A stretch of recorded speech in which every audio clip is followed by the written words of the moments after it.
at a meeting that brought together parliamentarians, senators, CSs and other senior government officials. The president said that some of them do not know the challenges that Kenyans who elect them are going through by getting involved in politics and neglecting their basic responsibilities. I know there is always a temptation to do what politicians do, and that is to focus at the next election. I want to urge you, let's do what leaders would do. Let's focus at the transformation of our country, and let us focus at what contribution we can make to change the destiny of our country by focusing on the next generation. The head of state also urged MPs and senators to ensure that the affordable housing bill is approved into law, vowing to continue with the project despite the court order that stopped the implementation of the project. We will implement the housing program. I don't want to say by whatever means possible. I have just said we will implement. We will, because it is what other progressive countries have done. Executive. Deputy President Rigathi Gachagua has given a subtle response to former President Uhuru Kenyatta after he criticized President William Ruto for his governance. Speaking at a leadership meeting in Naivasha, the DP urged Ruto to ensure that no Kenyan is left behind by looking back at his policies. I heard somebody saying that you should not look at the rear mirror. I want to encourage you to continue looking at the rear mirror. Excellency, you have made it very clear that no Kenyan should be left behind. So you must continuously continue looking at the rear mirror to make sure that all Kenyans are on board and they are not left behind. There are also people who would want to derail your vehicle. There are those who like to remove goods from your pickup behind. You must continuously look at the rear mirror and the side mirrors so that anybody who may want to derail your vehicle, you are ahead. Azimio leader Raila Odinga has reiterated that there's need for the executive to respect the independence of the judiciary. Speaking in Germany, Raila said he was saddened by the conflict between the two bodies, especially in cases that oppose government policies. Where, for example, the executive wants to introduce certain amendments, and the judiciary is saying that these amendments are unconstitutional and therefore null and void. Now the executive is now accusing the judiciary of corruption. This as Chief Justice Martha Koome has assured judges and the country that dialogue between the judiciary and other arms of government will not undermine judicial independence. Speaking during a meeting that brought together judges and heads of court, Koome urged judicial officers to disengage from talks that touched on matters before court. The three-day meeting that kicked off Monday is expected to provide a platform for the judges to carry out an audit of the activities of the judiciary and identify measures to be put in place to improve performance, enhance accountability, and facilitate seamless service delivery. And the government will start the Social Health Fund registration in March. Public Health PS Mary Muthoni says the Ministry of Health has already drafted a bill that will give guidelines on the quality of care to be offered by the over 14,000 health facilities across the country. So what is remaining is knowing what will these health facilities bring on the table. Will the human resources for health in these health facilities perform properly their mandate? Do we have the right equipment and modern ones to give the quality that we deserve? Is the infrastructure in these health facilities enough to sustain a specific primary care network? By 1st of March, we are sure that, God willing, we will be able to start the registration process of the social health insurance. Two middle-aged men died after falling off a crane while painting a building in Makutano area of Meru County. The preliminary reports indicate that the crane they were propped on developed a mechanical fault when painting the 4th floor, leading to the tragic incident. North Imenti OCPD Ezekiel Chepkoin confirmed the incident, saying the crane, which had 3 on board, broke, taking its 3 occupants down. 2 men are said to have died on the spot, while a 3rd man survived the fall and is being treated for injuries at a local facility. This is News. I am Dennis Aseto. Good morning.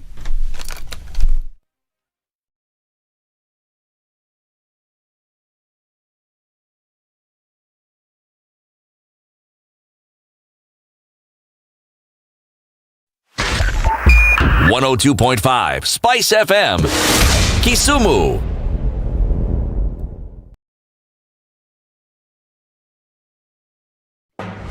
The following takes place from 6 a.m. to 10 a.m. every weekday on Spice FM. You tune into Kenya's biggest conversation. My name is Ramanya. Amen. Amen. So 1 hour is over? Yeah. Oh yeah. Okay. It gets over. Can you imagine in 20 minutes? What the big boys have also done? I'm very proud of myself. When you understand about partnership in politics, it's like the way marriage is these days. When you're looking for a wife, you're like, oh, maybe you can help me pay you for fees as I pay for the rent. Why should you have a lioness living in your bedroom? I have to tell you a story. I went for a prayer meeting, which was called for the spouses of candidates for senators and governors. And when I got to the gate, the lady who was the secretary, she refused to. She's telling me, no. Leo tunataka wa mama. Leo ni wa mama. I'm telling her, no. She said, no, sio siku yenu. And I thought, there's a problem here, because if it was a man, but this was a lady. It will be called First Ladies until you change the name. The Situation Room, Kenya's biggest conversation.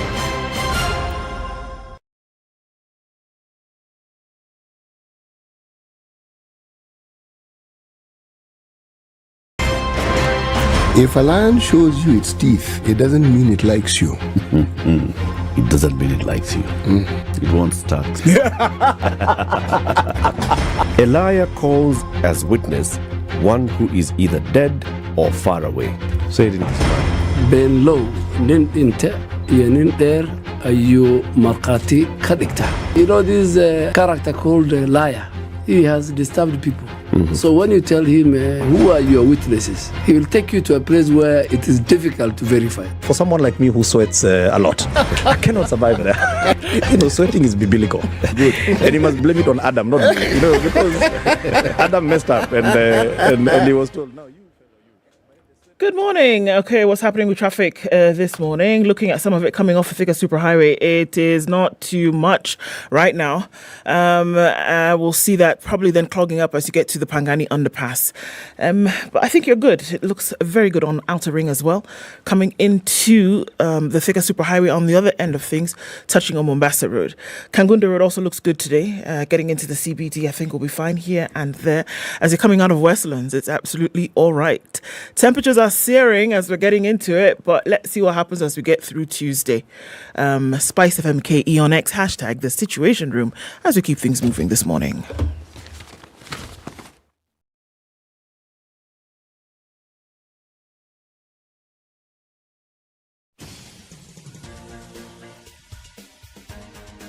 This is The Situation Room, the home of hard-hitting political commentary and penetrating insights about the state of the nation. This is a talk radio experience like no other. The Situation Room, a place for hard truths, debates, and elevated conversations. The Situation Room, witty, political, engaging, deep, controversial. In the room, we have C.T. Muga, researcher.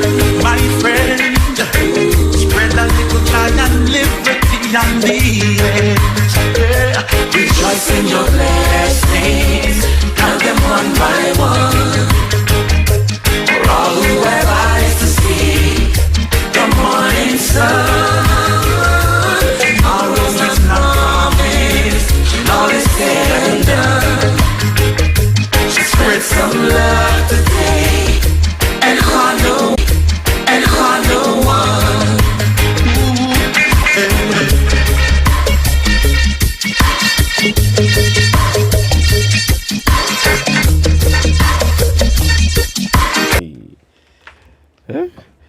Mambo vipi?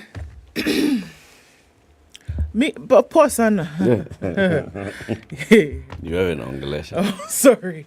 I was getting into it. Good morning, Eric. How are you? I'm all right. Mm-hmm. Yeah. Me too. I'm hot. I can see. Well, in this respect, I'm referring to the temperature. The other one we can, discuss in detail. I agree on both. You do? Sleeping yesterday was... What do you call that thing that you're wearing? The top. It's beautiful. Why, thank you, darling. So it's another version of the peacock that you had the other day. It's a what? It's a top now. The person who sold it, what did she call it? But then there's a peacock piece. At the, there's something, at the yeah? front. What's on the other side? Nada. It's the flowers. Mm. All right. Hey, it's beautiful. Thank you. Nakapoa sana. Sandy. Huyo fundi. Mm. Ai, mwambie pia sisi tuko. Nne is doing the business. Mwambie pia sisi. That the fundi is called Nne. No, Nne is Nne in my language is sister. Sister. Yeah. Okay. Nne. I'll talk to her and tell her that she's doing the business properly. Yes. Tell Nne that hey, we want the Nne. You clearly woke up on the right side of the bed this morning. Hey, did I even get into the bed? Allah? Hey, this heat. It's crazy. My friend. I slept with the fan on, man. Hey. I said I wouldn't do it, but I did. At some point, I just could not. El Nino. City kept saying, El Nino. Hey, hallelujah, he's here. El Nino. El Nino. Yes. Enjoy. Hot. Essentially, just think irregular and predictable weather patterns. Not rain. Rain is just part of it. Heat, part of it. Noisy neighbors. Butterflies. Noisy neighbors. Omo City. Yes. I'm sorry. Hold on.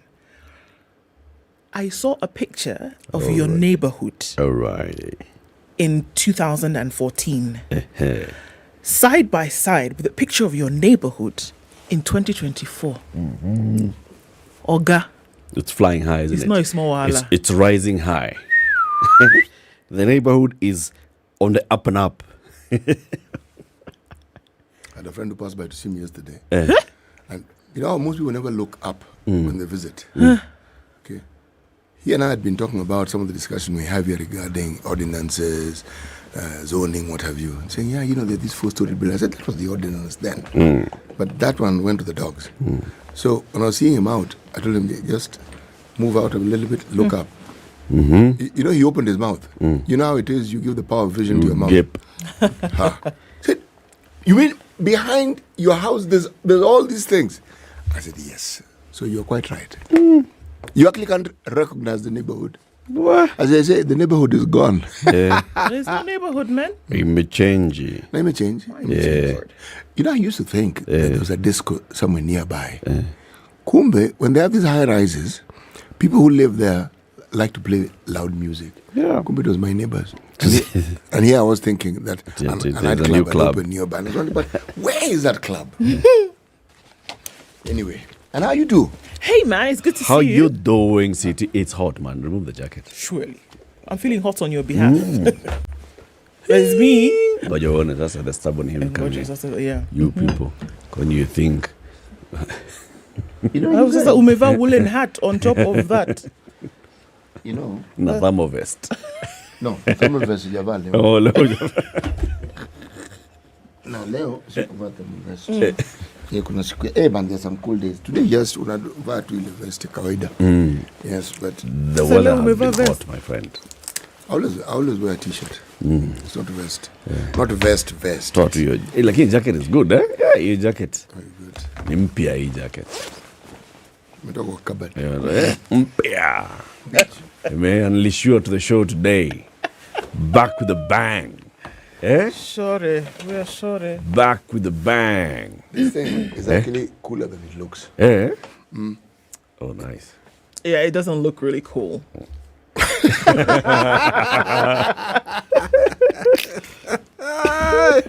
Hey, boy. How are you? I am very well, thank you. We told everybody where you'd gone. Merci bien, monsieur.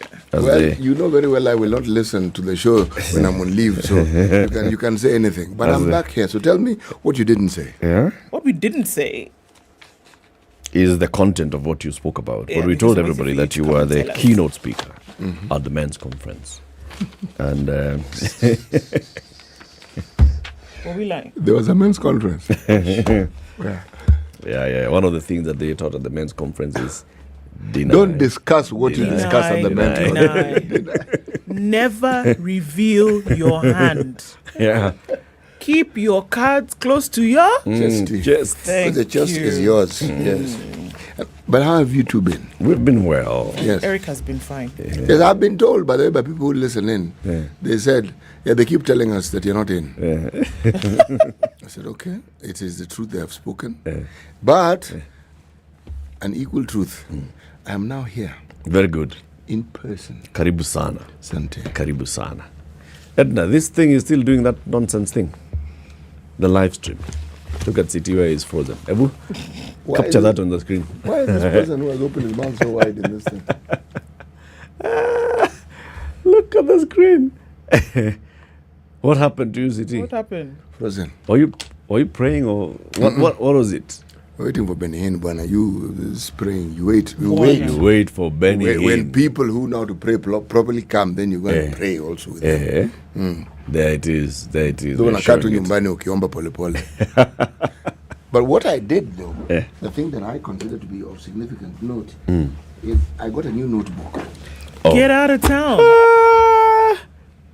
It's A4. Yeah, I found the other one's a bit of a joke. A4 ruled notebook. Where? Sawa. The others were just too... No, but zinaisha haraka. Yes. Okay. Yeah, so you end up not having too many. I've been having the same problem. I'm actually thinking of buying... There's a tablet. No, I'm sorry. Hold on. Time out. This guy had an aneurysm last week because somebody took his pen. You should have seen him last week. He was so distorted. My pen. He couldn't function, couldn't operate. He didn't find the pen till tomorrow. It went. No, I got another. I got the other. The one that you'd given me earlier. Okay, so it came back. You should have seen him. He was so This hot. is the one went. No, let me tell you, it's very distressing. I told them you had given that pen to me, City. Yes, it's very distressing when you lose a pen like that. Yeah. Very, very distressing. But pens don't work. Somebody took the pen. I gave the pen to this person. The person went with the pen. And it wasn't for them to go with the pen. But you gave them. I gave them to write something and but on my notebook. But what made you think that they only write in your notebooks? There are other places to write. and you've given them the implement for writing. Brother. Pole lagini. No, it will survive. 18 minutes after 6, we are live streaming the show. We are alive on SpiceFM. We are also alive on Facebook. Facebook is working better than YouTube. But yeah, YouTube will work today. Tumembia Benihin afanya special prayer. 18 after 6, so let's know where you tuned in from. We shall do the do after Ndu tells us how hot it's gonna be today everywhere in this country. This is the Situation Room, the only way to start your day. The weather with 18 degrees in Nairobi. We'll see highs of 28 and lows of 17 today. Mostly clear conditions at 14 in Nyeri for now, highs of 28, and we'll see highs of 28 as well in a mostly clear Nakuru at 15. It's 12 and partly cloudy in Eldoret, highs of 26. And we're looking into a partly cloudy Mombasa, it's 27. We'll see highs of 33. Into Malindi, we'll see highs of 33. It's partly cloudy at 27. And into Kisumu, clear conditions at 20 with highs of 30 today. It'll go to highs of 30 in Kakamega, where it's mostly clear, currently at 18. 21 and partly cloudy in Kampala with highs of 29, while in Dar es Salaam we'll see highs of 32. It's partly cloudy at 28. Into a partly cloudy Johannesburg, it's 16 degrees, highs of 30. And Mogadishu will go to highs of 34 today, where it's partly sunny at 25. Addis Ababa is partly cloudy at 13 with highs of 23. And we're looking into a cloudy Lagos at 28, going to highs of 33. Kinshasa is cloudy at 24, highs of 32. It's -2 and cloudy in Beijing Tuesday afternoon. We'll see highs of -1 and lows of -3. 8 degrees and cloudy in Paris with highs of 12, and 8 degrees and cloudy in London with highs of 13. It's bang on 0 and clear Monday night in New York. Coming into Tuesday, we'll see highs of 4 and lows of -4.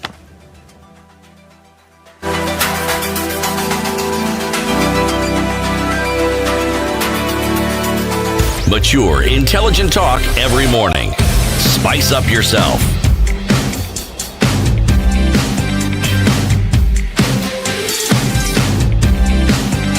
Mornings done right.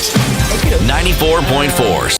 Ooh, good morning, Eric, CT, and the amazing Ndu. Really. Greetings from Baltimore. CT Chesa Kamawewe na update your men's conference and thanks in advance. This is one mic. So, he needs to know what was going. It's not me. It's this guy called One Mic. I can actually describe the imaginary conference. Oh, right. In Okay. one sentence. Okay, it's imaginary for the purposes of this conversation. Men will be men. Even Zintabo says, good morning to you all. Even themselves are unaware of state-secured foreign jobs. Ooh, even themselves and members of parliament. Jacinta Wamboy says, Hamjamba, good people. Is Joho the next leader of Azimio? Perhaps West Coast is locked. It's a good question. Arthur Wanjama. TT, how's your friend from Papua New Guinea? We're praying for them. My sister. Yeah. I have a family there. I have relatives in Papua New Guinea. Yes, you do. Yes. Jeffrey Mogaka says, good morning, good people. Nyaboke. Greeting.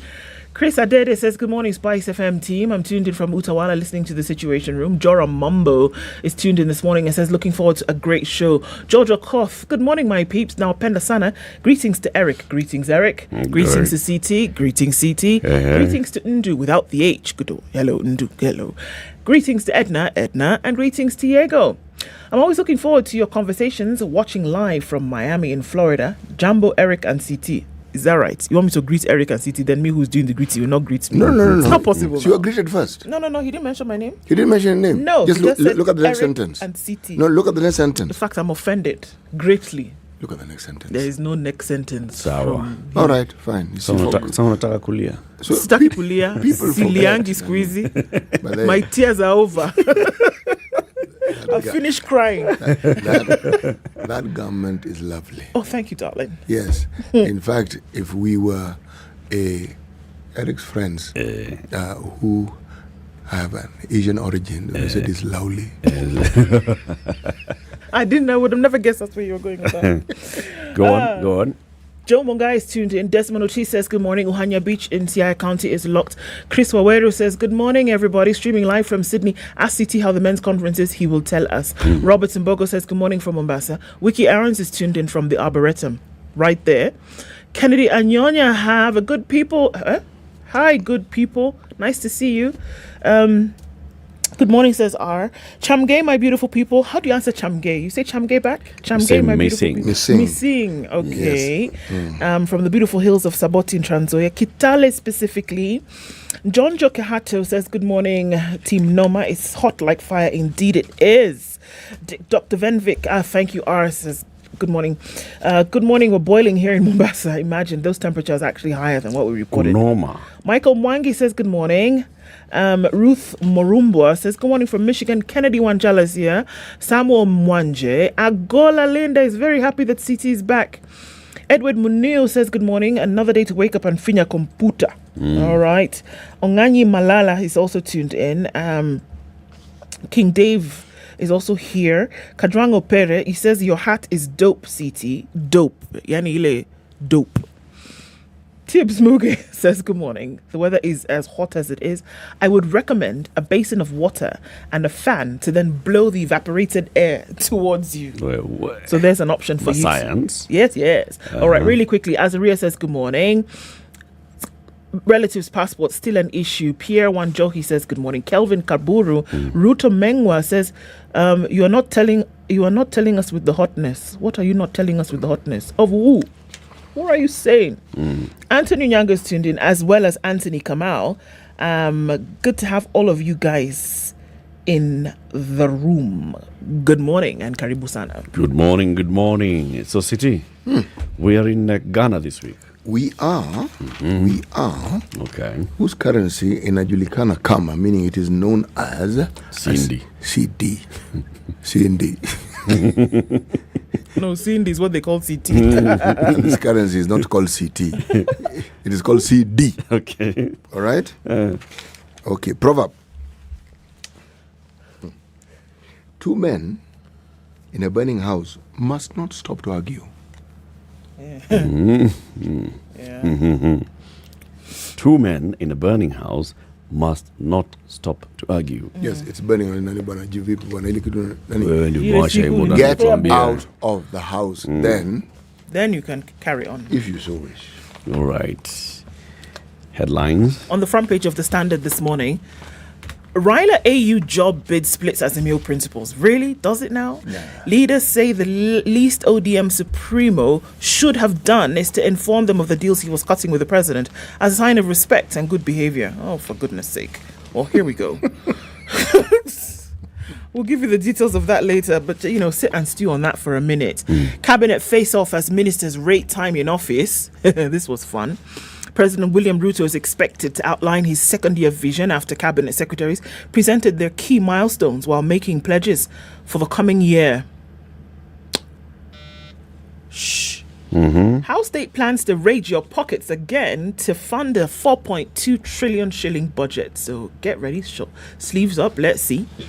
Ruto rails at his party MPs over performance and says, stop it, you're misbehaving. How many times do I have to tell you?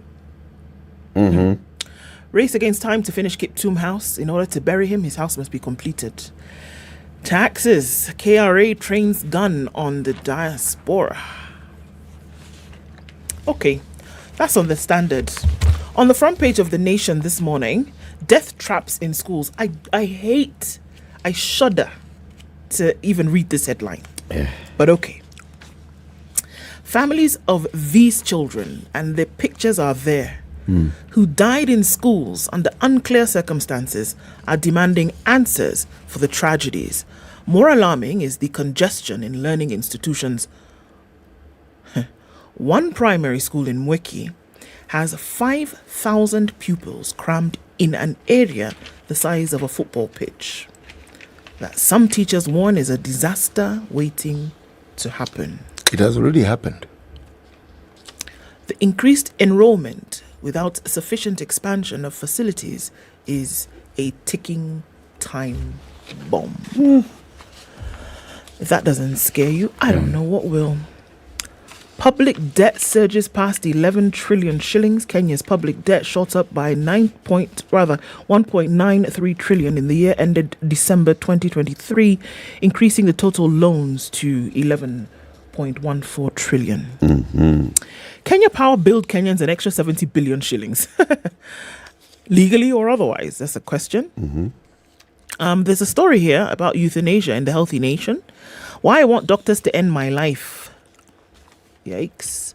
KNUT wants families of teachers killed by bandits compensated. And Ruto wants total loyalty from Kenya Kwanza. Wow. Total. Don't come and tell me you're giving me 90%.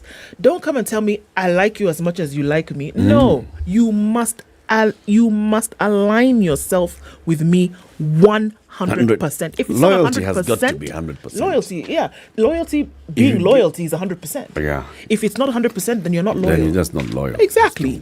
So he's saying if you are in this thing and you're loyal, and you're in this KK government, you cannot have 1 foot here and 1 foot here. But there are people. I want all of you or none of you. But there are people there who have some feet here and some other. Which is what he's saying. He doesn't want that. You have a foot here, a foot there, get out.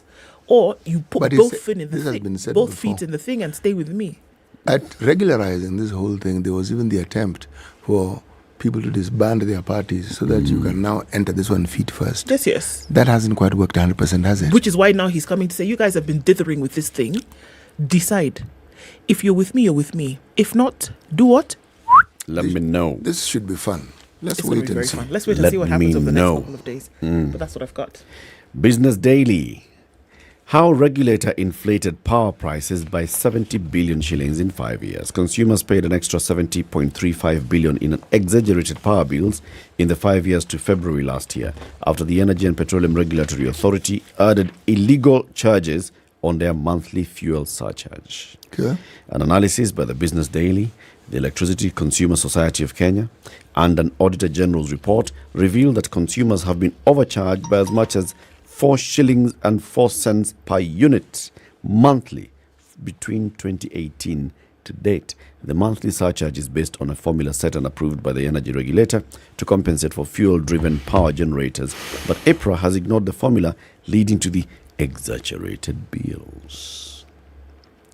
Other headline: lawyers start reporting dirty cash in money laundering fight. Lawyers will from next month start reporting suspicious transactions by their clients to the Financial Reporting Center in a major boost to the fight against money laundering in Kenya. The Anti-Money Laundering and Combating of Terrorism Financing Bill 2023 will take effect from March 15th this year, bringing law firms into the ambit of reporting entities. The law currently requires financial institutions to keep records of cash transactions of more than 1.5 million and report suspicious deals to the FRC, the agency that's tasked with identifying and combating money laundering and financing of terrorism. Ticker headlines. Audit exposes wastage in World Bank Youth Jobs Plan. A series of blunders in a project meant to tackle unemployment among the youth formed perfect recipe for the loss of billions of shillings as the government mishandled the World Bank-backed job creation plan. It was for job creation. The government cooled the money. Jobs were not created, or something like that. Kenya's public debt crosses 11 trillion mark. And then there's a man called Bharat Thakar. Bharat Thakar was the founder of a company called Standard Group, Standard Advertising. He founded it in 1982. Then about 2 years ago, he left the company following, in a dust and a cloud of scandal. Now, Mr. Thakar is threatening to sue the firm's parent, WPP, in the UK for what he claims were neo-colonialist and discriminatory practices that were used to eject him from the firm. Neo-colonial. The way you guys kicked me out of my own company. I founded this company. I grew it. I sold shares to you. You come in. Now because you have a controlling stake, now you said, That's what controlling shares mean, by the way. Just in case you were confused. Controlling shares is okay, but now you come and now play dirty games to kick me out. Really? Of my own house. It's not like that elephant. Was it an elephant or a giraffe that asked? Oh, it's a camel. Camel, brother. Camel. Yeah. Camel, brother. Elephant or a giraffe that asked? Oh, it's a camel. Camel, brother. Camel. Yeah. Camel, brother. It's like that camel. Hiya. Titi, tell us what's in the star. No, star pana yiko leo. Hakuna? Hello? No, star. And Rutherford Muganga is waiting. No. But he sent a message, said, City, welcome. Bang in the middle of the show. Well, I waited for it. Didn't arrive. It didn't arrive here. It didn't arrive at the pickup place that I get my papers. They only had the business daily. And today is Tuesday. Today is the day for my gov. It delays on Tuesdays. That day. Yeah, the start delays because it's this free thing I think comes with the delay because there's a newspaper called the People newspaper. That thing also delays. It doesn't come early. The People what? Newspaper Daily. Okay. People Daily. Daily paper newspaper. Got it. Yes. So I don't know. So now we're gonna hear the thing? No. What we'll do? Let's take a break. Okay. It's 27 to 7. Ndu, you'll tell us about traffic. You bet. This is the Situation Room, the only way to start your day. I've got a plan that will keep you playing Beethoven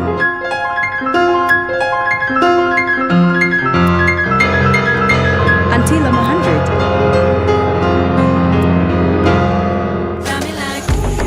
ICEA Lion has a plan for everyone. Talk to us today for a plan that's right for you. Or visit icealion.co.ke. ICEA Lion, what's your plan?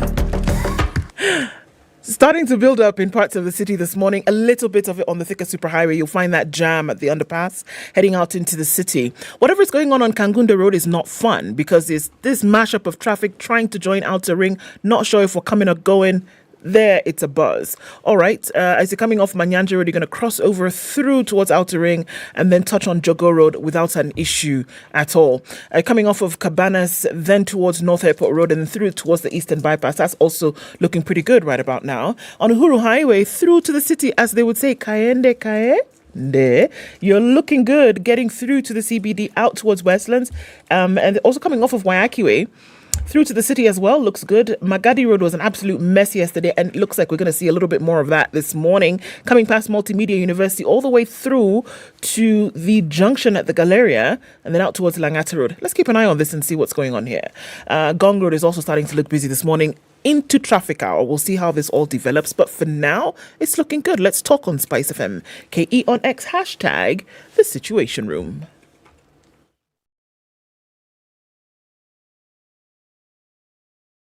Mature, intelligent talk every morning. Spice up yourself.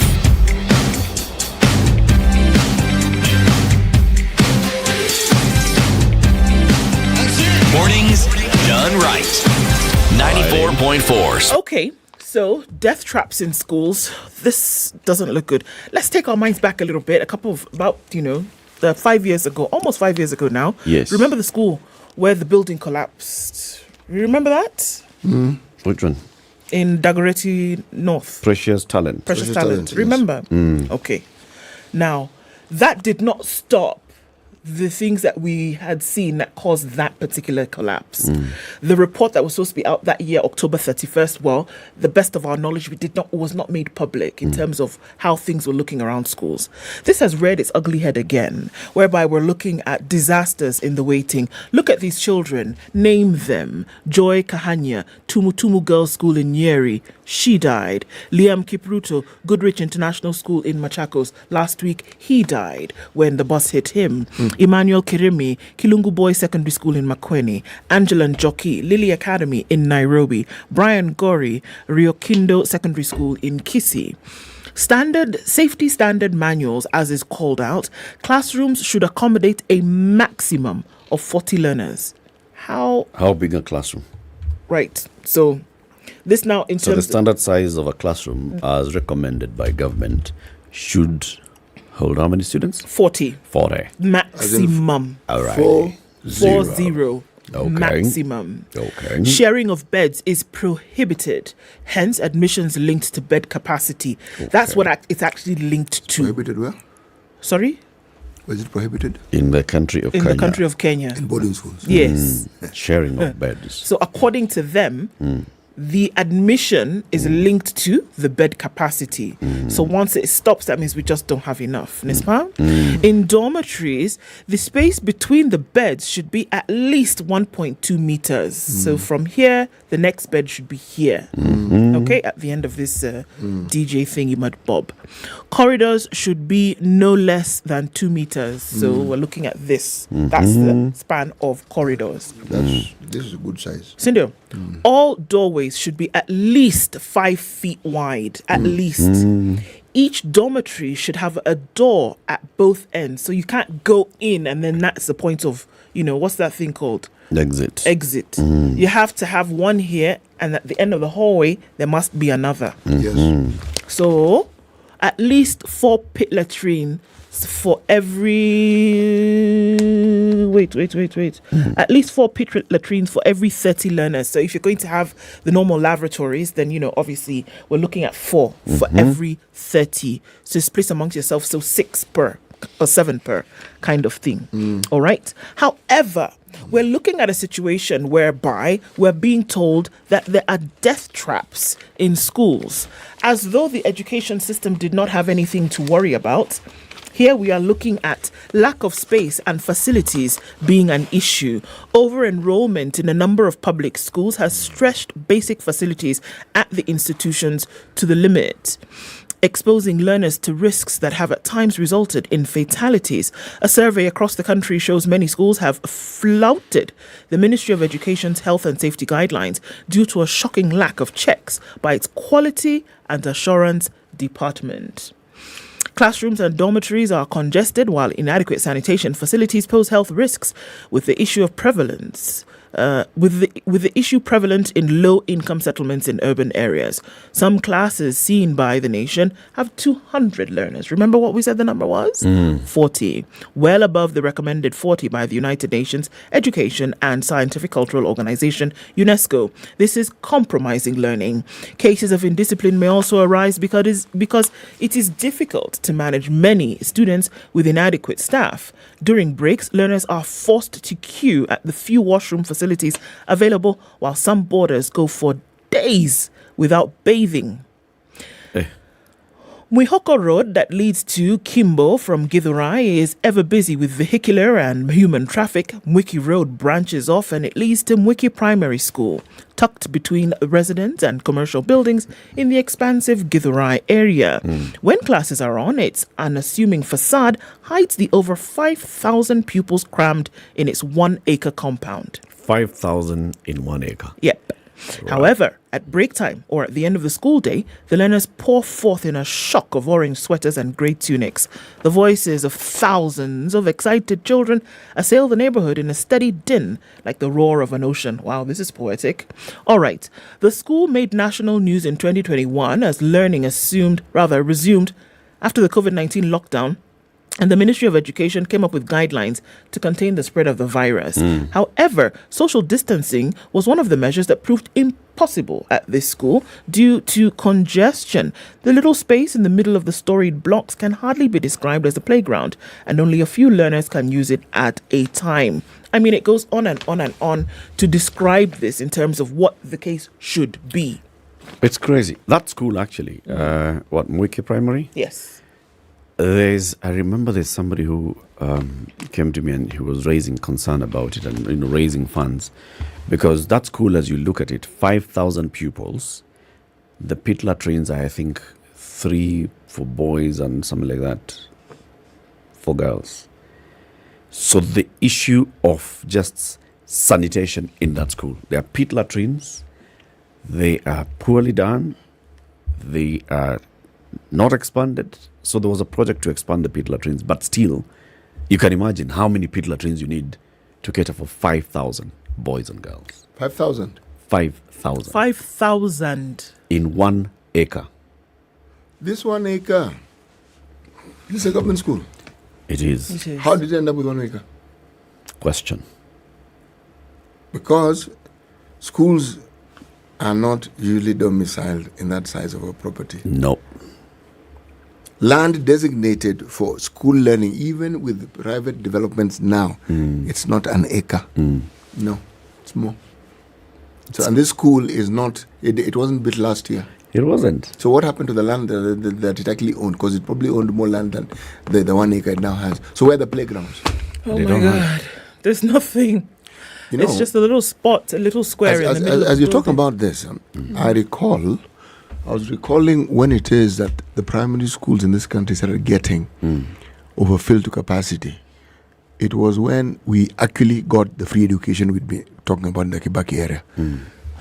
Because I remember an aunt of mine who was still teaching then telling me how she has 60 students in her class, and she said, believe me, it is difficult. Now, she's talking to me as a fellow teacher. Says, my friend, you are dealing with 40 students. If there were really many, probably 45, really many. Yeah.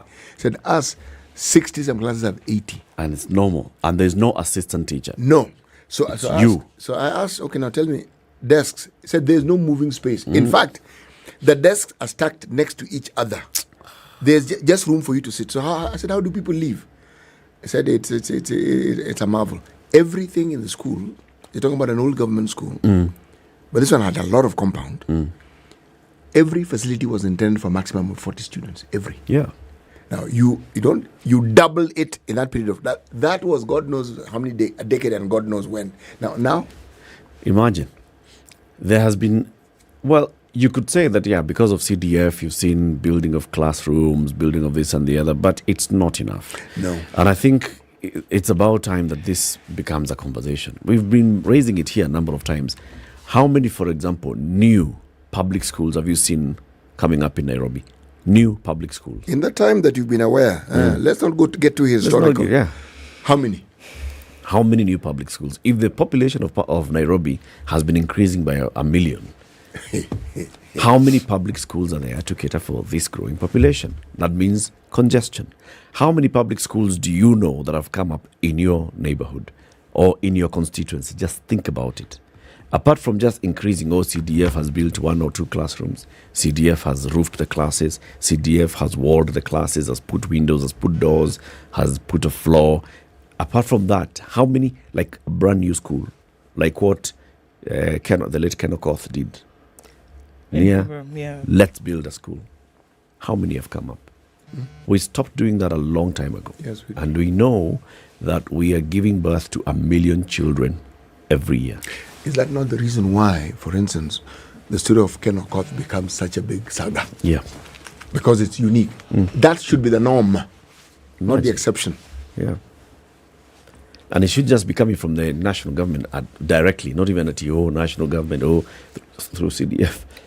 No, direct. All those billions that they have as a budgeted item and we can plan for, which they never really quite exhaust. Part of that money, I'm certain, is intended for building. They only have, what they call it a lot is facility improvement. Like you're doing repairs in the existing infrastructure. Like you're just doing minor improvements to the existing infrastructure. I'll tell you what happens with that money. What vote is there for? Build. No. It's just development. They call it development. And you'll find that many schools have unfinished projects because of that. They say they need a lab, so they start putting up the lab. Somewhere along the line, when you get to that lab, you realize this lab is incomplete. And it remains incomplete for quite a while. So you wonder, if it doesn't have everything it needs, then it's now used as a normal classroom. Yeah. And those are students. The school that's fortunate, it even has a lab. Now that lab is going to be used for every subject that requires all of them. It will also be a workshop. Yes. And then they want to compete with students who are in schools where there's a physics lab, there's a chemistry lab, there's a biology lab. And then if you're talking about technical subjects, they have their own facilities. And they're competing. Same exam. Yeah. Oh, God. I laugh because there's really nothing else to do. And what the priority should be with some of these things. Because, I mean, how many things are we looking at, waiting for disaster to happen? Here, infrastructure is an issue. Obviously, it's an issue. So, think about a space like that at a graduated level when you're now going specific into subjects, right? How on earth then look at this new curriculum, which is supposed to deliver a wholesome education, and then there are different aspects of life that you should then incorporate, where you have classes like ACM and agriculture when you're actually supposed to dig a garden. In a school like this, where does that happen exactly? When you're supposed to now understand motor skills, where does that happen exactly? Where teachers are supposed to have the capacity, teachers have human beings, because this is it's a formula. By the time they say have 40 students under your watch, what are they asking you to do? Your capacity as a teacher, the attention that you can give to so many students at one time, the ability for children to get unruly by dint of their age, and now what you can handle as an adult. When we talk about quality assurance, these are the things that we are talking about, and it's just adding to the pile of the nonsense that is going on in this sector today. Yep, it's crap. It's nonsense. And they're competing with students, for instance, who are in schools where there are a maximum of 30 maximum. They have 2 teachers, a teacher and an assistant. Others have 20, others have 15. Now, in addition to the many facilities they have in the same country. And you will find that this one that we are talking about, the teacher who is teaching social studies is teaching agriculture, is teaching environment, is teaching what. The teacher who is teaching math is teaching Kiswahili, is teaching CRE, is teaching IRK. Yes. And the teacher also doubles up as a janitor every once in a while. Then the whatever is the librarian. I mean, for crying, is the nurse. It's crazy. When you plan for a new curriculum, usually you understand what else will go with it, and you're supposed to incorporate it in your budget so that by the time you're implementing it, you've taken care of what it needs. But you often get the impression that with our situation here, it's like they planned it yesterday and today you're being told, here we're implementing it. That's not what happens. But the lack of preparedness shocks you. Even without saying we are moving a new curriculum, even with the old curriculum, why have we not built schools to go with a rising population? When you talk about a population budge, it's not that the old people are increasing. It's the children who are increasing. Children who are being born, that's what adds to the population. Sorry, I have a question because I don't know what else to ask. Is it too much? Too much what? Okay, you know how you're doing a job and then you say, you know what? This is actually too much for me to handle?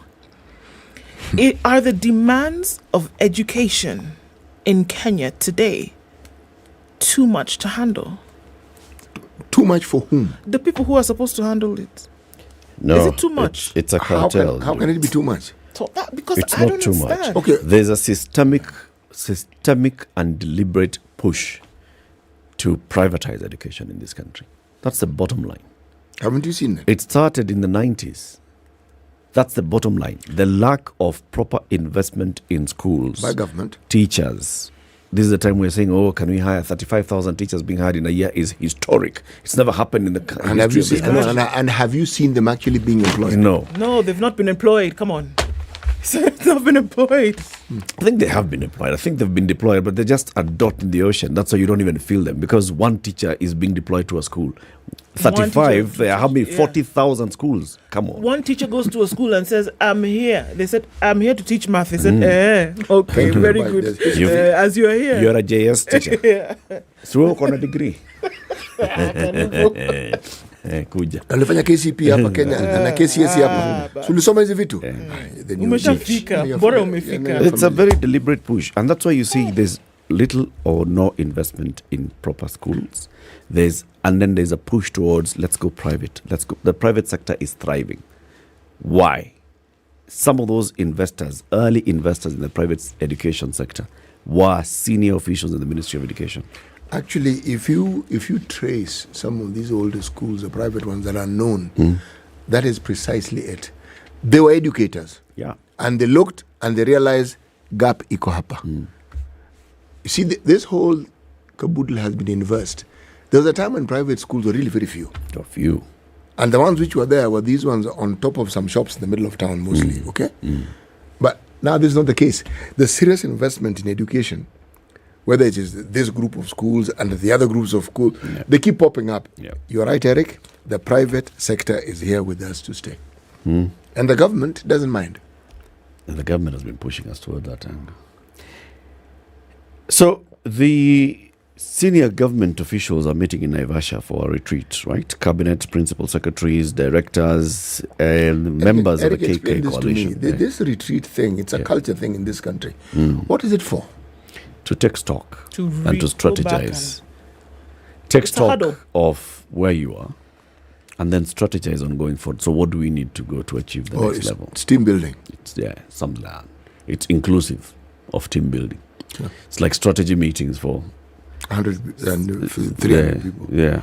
Okay. So now the president was speaking to the Kenya Kwanza MPs yesterday, and he was like, okay, guys, surely, what's happening? He took issue with what he considered ignorance by parliamentarians for not doing enough to link Kenyans with job opportunities, especially those ones that have been signed between the government of Kenya and other governments abroad. For example, 2,500 jobs were advertised for nurses in Saudi Arabia. We even read that here more than once, right? We have. And it's clear this is how much you get paid. These are the benefits. You get to travel back home. You get health cover. And it's a government-to-government deal. Then only 500 nurses applied for those positions. Yeah. 2,500 opportunities, only 500 applicants. Can I ask a question? Ask. The 2,500, were they just for Kenyans only? Kenyan. Yeah. Only it was meant for Kenyan a ring nurses. fenced, wakaweka lock in Kenya. Saudi Arabia government of Kenya, 2,500 nurses. And we're not saying at a degree nurse, we're just saying qualified nurses. All right? Okay. Let them apply. Let them come. 500 applied. Yes. Okay? They're the ones who wanted to go. Yes. And he's asking MPs, surely you guys are in the community. Why haven't you even sensitized the many jobless youth who have studied nursing in your community? We have a KMTC in almost every constituency in Kenya. We actually have them everywhere, literally. KMTC trains nurses. Yes. So clearly, you guys, there are people who qualify for these jobs. Why didn't you? The MPs were saying, we didn't know. I was like, are you serious? Hatukujua. Kwani amuonanga hata news? Tunakuanga busy. He says, look, when I come to all the places, in all the places I've visited, I've spoken about the issue of hiring more nurses, which has been captured in the media. I'm surprised these legislators are not aware of this. The president added that plans were underway to export more laborers abroad and identified Germany, where the government had entered into a pact for job opportunities. Germany, 250,000. Watch a 250,000 job opportunities, skilled and unskilled labor, packed between the government of Kenya, the government of Germany. Okay? MPs are like, tujui. So he was like, Ama, you'd like us now to say how many per constituency? Tuseme sahi. Now that's what the MPs were jumping on. Let's now divide those jobs now. Niambie, in my constituency, I have 3 opportunities so I can go and sell them. Wait a moment. This is, what you're telling me is real. MPs were telling the president this yesterday. MPs. Members of parliament. Not visiting MPs. Kenyan MPs. Kenyan MPs. They're sitting there and they're saying, Jobs. Germany. Saudi Arabia. No. Canada. You UK. did not know. Imagine that. You didn't tell us. Those guys are either lying through their teeth. He said, sasa munataka tuongee na English ama unataka tusemaje ama munataka niseme kuna 2000 tukuje tugawe tu hapa sai. Was said yes. That's when they had a tugawe hapa sai. They were like, yes, tugawe sai. Nonsense on steroids. He asked them, but you're saying we gawana now, you get 3,377. What prevents you from going to get all the 20 in your constituency today? No, but they don't even need to walk physically to their constituency. Just announce. Yes. Make people aware. Every constituency has an office. Imagine. Every in this country. I looked at it and I agree with the president on this one. I completely agree. I agree as well. Let me tell you something. Yeah, no, I agree as well. Because we complain because this is and this and that. Okay, fine. Okay, at the very least, you can complain about the jobs and say they are skilled, they are unskilled, they are what? You're taking our people abroad. Out of Kenya. Do they have work today? They don't. Do they need? Yes. Are they not the same ones who keep coming to you and say, please help me with money for this, that, the other thing? So here's an opportunity for you to work. Your government has arranged for you to do this exchange with another government. Yeah. They've sorted it out for you. Then you now come and say, we didn't know. As we speak, there are MPs who knew about it. Yeah. And people in their constituencies have gone. Yeah. Just so that you understand. Of course. Not all of them are dodos. See? Yeah, just a few. No, there are people who knew and they've planned for it. The truth is this. If you look at how our distinguished members of parliament go about their business on a daily basis, it's a simple fact from where I sit that the citizens who voted for them are not usually the priority. Lucky. Our light. Yeah. So even here the president said, all you guys keep asking me is to get a job for somebody who was your friend in the campaign. You're asking me to employ them in government. Your constituents have, let's just do this one. Germany, 250,000. Saudi Arabia, 2,500. Those are the formal ones. Then there's the other deals that have been signed with the entire UAE for very many job opportunities. With UK for nurses, all right? With Canada. We are talking about 300,000 opportunities. Unakuja kuombea ule jamaa sababu anaweza pata kazi kama kwa serikali kama kwa parastatal. Unajua alikuwa ninio tu. Kenya ni useless. Wallahi. I didn't say what we're going to be discussing today. No, let me do that now as we go to the top of the hour. Okay. At 7 a.m., we will be joined by Ninette Mwarania. Ninette is the manager in charge of policy and research at the Competition Authority of Kenya. We'll be talking about achieving competitive markets through advocacy.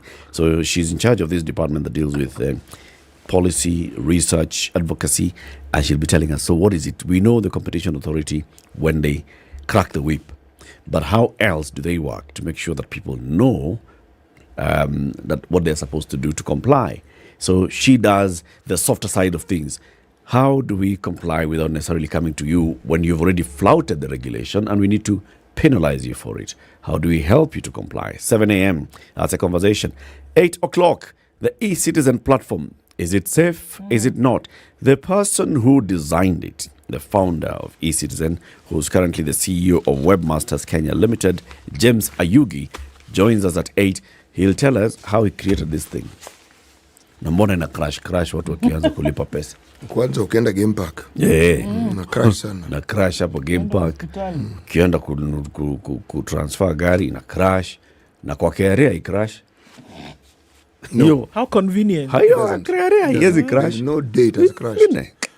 Try get a driving license one. Shida. Time for the news. Good morning, 7 a.m.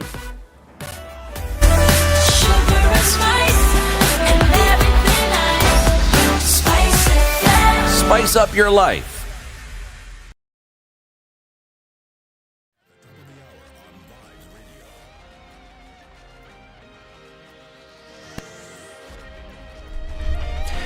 Good morning, this is News. I am Dennis Aseto. Legislators are today expected to follow the debate on the affordable housing bill. The bill was read for the second time last week, with members of parliament supporting and opposing, arguing on various aspects. Now, Majority Leader Japanni led government MPs in defending the bill and its benefits for Kenyans. That the leadership in this country today is determined, Honorable Speaker, to make the tough choices and make the hard decisions that will change this country for good. Part of that work to changing this country for good is the actualization of this housing agenda. And we are all agreed, Honorable Speaker, including those of us in the opposition. That is why the leader of the opposition, His Excellency Raila Odinga, contends that housing as an agenda is something that this country must actualize, because we are 20 years late. However, those who opposed the same raised various gaps during the debate, saying, as is, the houses will not benefit the low-income Kenyans as expected. Githunguri MP Githunio Mushomba says that it is clear that people living in the slums will continue to live there due to lack of income to pay for the said houses. If we actually do the houses in Githunguri town, for example, how accessible are we going to align ourselves within the Constitution? Because this is the spirit of the Constitution. That is why I am opposing this bill. Actually, this bill, according to me, should not be called the Affordable Housing Bill 2023. It should actually, if we really are serious, we should call it the Affordable and Social Housing Bill 2023. And the social means accommodating those people living in the nylon papers houses, like I have explained, because that is the spirit of the Constitution. Another issue that emerged is about the public participation exercise, with Minority Leader Beyondai saying it did not meet expectations of the law. I've heard my friend Johanna Ngeno eloquently say that he went to Kisumu, he went to Nakuru, he went to Garissa, and people were happy. People were welcoming them with claps and cheers that they want houses. They were singing Hosanna, Hosanna. The houses have arrived, Mr. Speaker. Mr. Speaker, I didn't see them also. In my own county of Siaya, I didn't see them. I didn't see them, Mr. Speaker. In my own constituency of Ogonja, I didn't see them. Many of the issues that emerged are about the ownership of land used to achieve the projects, especially those provided by the county. This is happening while President William Ruto has urged MPs and senators to ensure that the Affordable Housing Bill is passed into law. We will implement the housing program. I don't want to say by whatever means possible. I have just said we will implement. We will. Because it is what other progressive countries have done. Executive. The matter will be in the chambers today. We shall be following that, bringing you the very latest in our subsequent news bulletins. Now, 2 students from Central Primary School in Eldoret reportedly drowned while on their way home from school after heavy rainfall caused floods in the area. The 2 girls, who are believed to be siblings, were washed away before their bodies were identified by boda riders who were near Rupa Supermarket along the Eldoret-Uganda Highway. According to the head of the Disaster Response Unit in North County, Wanyama Sitati, the elder of the 2 brothers, tried to save the younger sister and drowned in the process. But the riders managed to retrieve the body of the older child before the body of the younger one was found an hour later when the water receded. Majina mimi naitwa kama Dansa. Mimi ni chairman wa Okoh. Kile kimefanyika leo ni kwamba mara nyingi mvua ikinyesha maji huwa inaflat hapa sana. Mvua ilikuwa kubwa sana, haijai nyesha hivi kwa muda mrefu. So kumekuwa coincidentally kwamba mvua leo imenyesha na wanafunzi wameachiliwa shule. So watu wakiwa hapa wanachikinga mvua, kaonekana ni kama tu vitu zinapita juu ya maji, kumbe pati mbaya ama pati mzuri watu wakaona ni wanafunzi wa shule. So ni kama mtoto mmoja alikuwa anaokoa dada yake mdogo, basi akalemewa na uzito wa maji kwa wabeba. Lakini kwa ukweli infrastructure wakuja waangalie sana mambo ya kuunda hii mtaro so that in case kuna kwa drainage maji kwa nyingi ikuwa na smooth flow so that kutakuwa na mambo maafa kama hii imetokea leo. Our thoughts and prayers to the family and friends. Now, Kisumu Governor Anyang' Nyong'o has weighed in on the Israel-Gaza conflict, urging Kenyan manufacturer Bidco to hold business with Israel. In a statement, Governor Nyong'o said Israel, which has mounted a large-scale attack on Gaza that has killed at least 25,000 Palestinians, is already facing global condemnation over what many have termed as genocide. This is Newswire. Dennis Aseta. Good morning.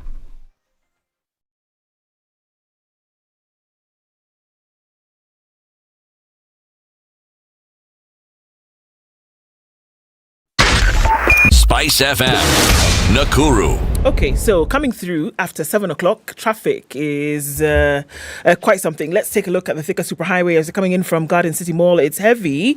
Then coming in towards the Outer Ring Junction and then out towards Survey. It's bumper to bumper. Crazy here. Also then on Kiambu Road, it's quite busy as well. You're going to see some traffic coming in on Limuru Road, heading out towards the CBD.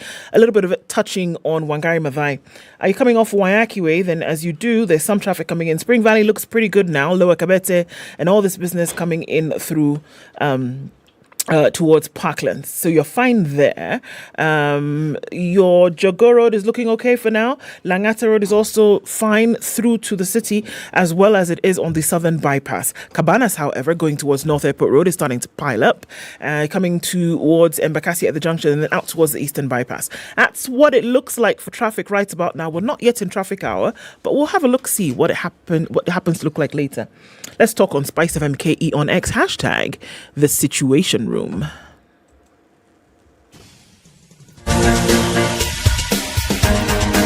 This is The Situation Room, the home of hard-hitting political commentary and penetrating insights about the state of the nation. This is a talk radio experience like no other. The Situation Room, a place for hard truths, debates, and elevated conversations. The Situation Room, witty, political, engaging, deep, controversial. In the room, we have C.T. Muga, researcher, academic, seasoned political observer, a fountain of wisdom in these politically uncertain times. Ndu Okoh, Nigerian by birth, Kenyan by choice, communications expert, Pan-Africanist, a truth seeker and believer in people power, and Eric Latiff, agent provocateur, the man in the chair, seasoned journalist, news hound, a man who believes in punching up, not down. This is The Situation Room, the only way to start your day. 7. Good morning and welcome to the second hour of Kenya's biggest conversation, The Situation Room. City is back. City said good morning. Good morning. Very good, very good, very good. How was it? Good. Good. People want, to get the lowdown on what went down at the men's conference. Of course, you did not go to the men's conference. No. Rule number 1 of the men's conference: it did not happen. What men's conference? No, what men's conference? Okay. EcoBank is a Pan-African bank, has branches. No. Very many branches in very many African countries. How many African countries? 35. Very has good. presence in 35 African markets, right? So that means 35 African countries where you go and you'll find the presence of EcoBank. And as well as 4 countries outside of Africa, the UK, France, China, and the UAE. And? South Africa. Thank you so much. Oh, there you go.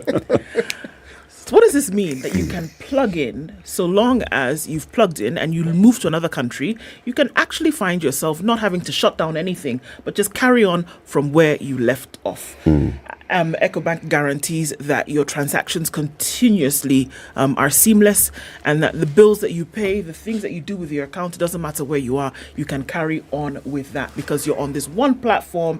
You're just making sure that your business continues and carries on as usual. Not a group of banks, but a banking group to make sure that you're served in a better way for a better Africa.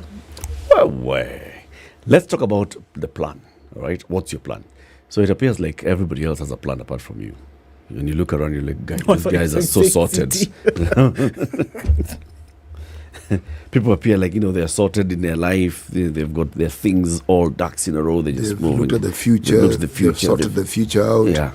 Even the present, they're just coasting it. And you're wondering, guy, what happened to me? No, come on, don't worry. I mean, it's never too late to have a plan. What's your plan? It's important to think about the future, like you're saying, City. Think about, okay, it's your children's education, fine. It's your retirement, fine. It's your health, fine. Even the present, what is it that you can do presently that can help you navigate the present journey towards the future? And that is what ICA Lion has been very, very good at. And they say, in fact, why don't you do this? Those things that you're calling worries, those are not worries to us. That's what we do on a daily basis. That's easy peasy, like come and easy. Lemon squeezy. Lemon squeezy, come and easy. Nini ngine? Bwana, surely. Tuachia hapo. Hapo sawa. So ICA Lion say, let's talk about this. Plan at icalion.co.ke. That's how you can basically just write to them. Plan at icalion.co.ke, or you just go to their website, icalion.co.ke, and get more information. What's your plan? Don't worry about the plan. Panga your plan. In our next conversation, we want to talk about the Competition Authority of Kenya and what it's been doing. So previously we've hosted managers from the Competition Authority. They've told us about, okay, so this is what the law says about competition. This is what the law says about mergers and acquisitions. This is what the law says about fair business practice. This is what the law says when you flout. And this is how we can slap you. And the last time we had a conversation with someone from Competition Authority, they had just slapped someone heavily. No, that was a box. It was just a whole punch on the face. That thing wasn't a kick. It was a flying kick. Yes. And we asked, okay, so how do you arrive at this? And they were like, this is the law, this is a procedure, this is how we go over it. This is how this person and this is how they get there. And we asked, but then couldn't you have sorted out this before? And they said, actually, we do this a lot. So the person whose job is to do this a lot is here. Ninette Mwarania is the Manager, Policy and Research at the Competition Authority of Kenya. Ninette, Happy New Year. Happy New Year. As long as you're coming to us for the first time between January and December, it's Happy New Year. Okay, Happy New Year. Welcome to the hot seat of the Situation Room. Thank you very much. Here we are not in competition. Not really. No. Well, we have merged and acquired. And we moved on. City is back. He's been away, like you've heard where he was. But of course, he will. I mean, there's an oath. He'll not tell us about it. But he is back with proverbs from Ghana. Tell us more about Ghana, City. Well, the currency of Ghana, City, is called? It's called a CD. Not Cindy. Depending on where you are from, it could also be a city. Yeah. It's an interesting country, this one. Got the independence before us. They sort of like pulled away from the colonized around 1957, then became a republic in 1960. Okay? The population around 34 million, which means we are more than them. It also has a coast, borders some countries. In a previous time, it used to be called the Gold Coast, which means they have gold. At least they used to have gold. And if they do have gold, well, let's leave the story right there, shall we? Okay. All right. Capital is a place called Accra. I'll be telling you more about that country as we go along. All right. Okay? Two men in a burning house must not stop to argue. That's the proverb for the day. Two men in a burning house must not stop to argue. Ninette, what's your interpretation of that proverb? They must try and save themselves. If you stop to argue, you waste time and you die. Yeah. Direct and literal translation. What's the other interpretation of it? What do you think the message here is? Two men in a burning house. Or is it as clear as that? I mean, there's nothing deeper than it. Cannot even get deeper than this. You're in a burning house. You are the two of you. Can you focus on the task at hand? Get out of the house. Which is to get out of the house to save your lives. Get out. then you can fight later if you leave, or you can leave one in the house and you don't have to fight.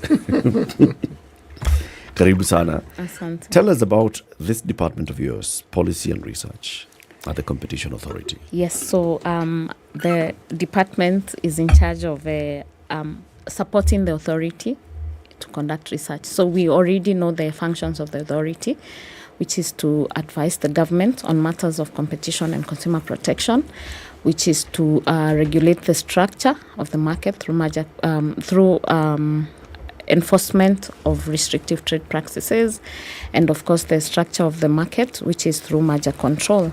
So in order for that to happen, and for it to happen scientifically or in a good way, we have research which provides data and supports that. We also have advocacy, which, as you rightly said, we use the stick on the other side, but on the advocacy side, we use the carrot. It's soft enforcement. We are trying to promote competitive markets through non-enforcement mechanisms. We build relationships with government agencies and with other agencies that deal with competition.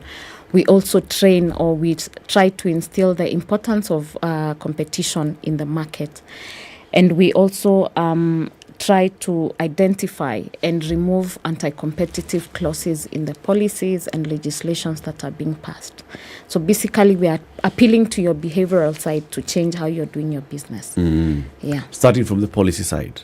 Yeah. If the policymakers have come up with policy, with law, with regulations that would not be good for promotion of competition, then you start dealing with them at that point. Yes, we the law allows us to review the policies and legislations that are being drafted, and then say that this is very anti-competitive, this will close down the market, this will harm the consumer.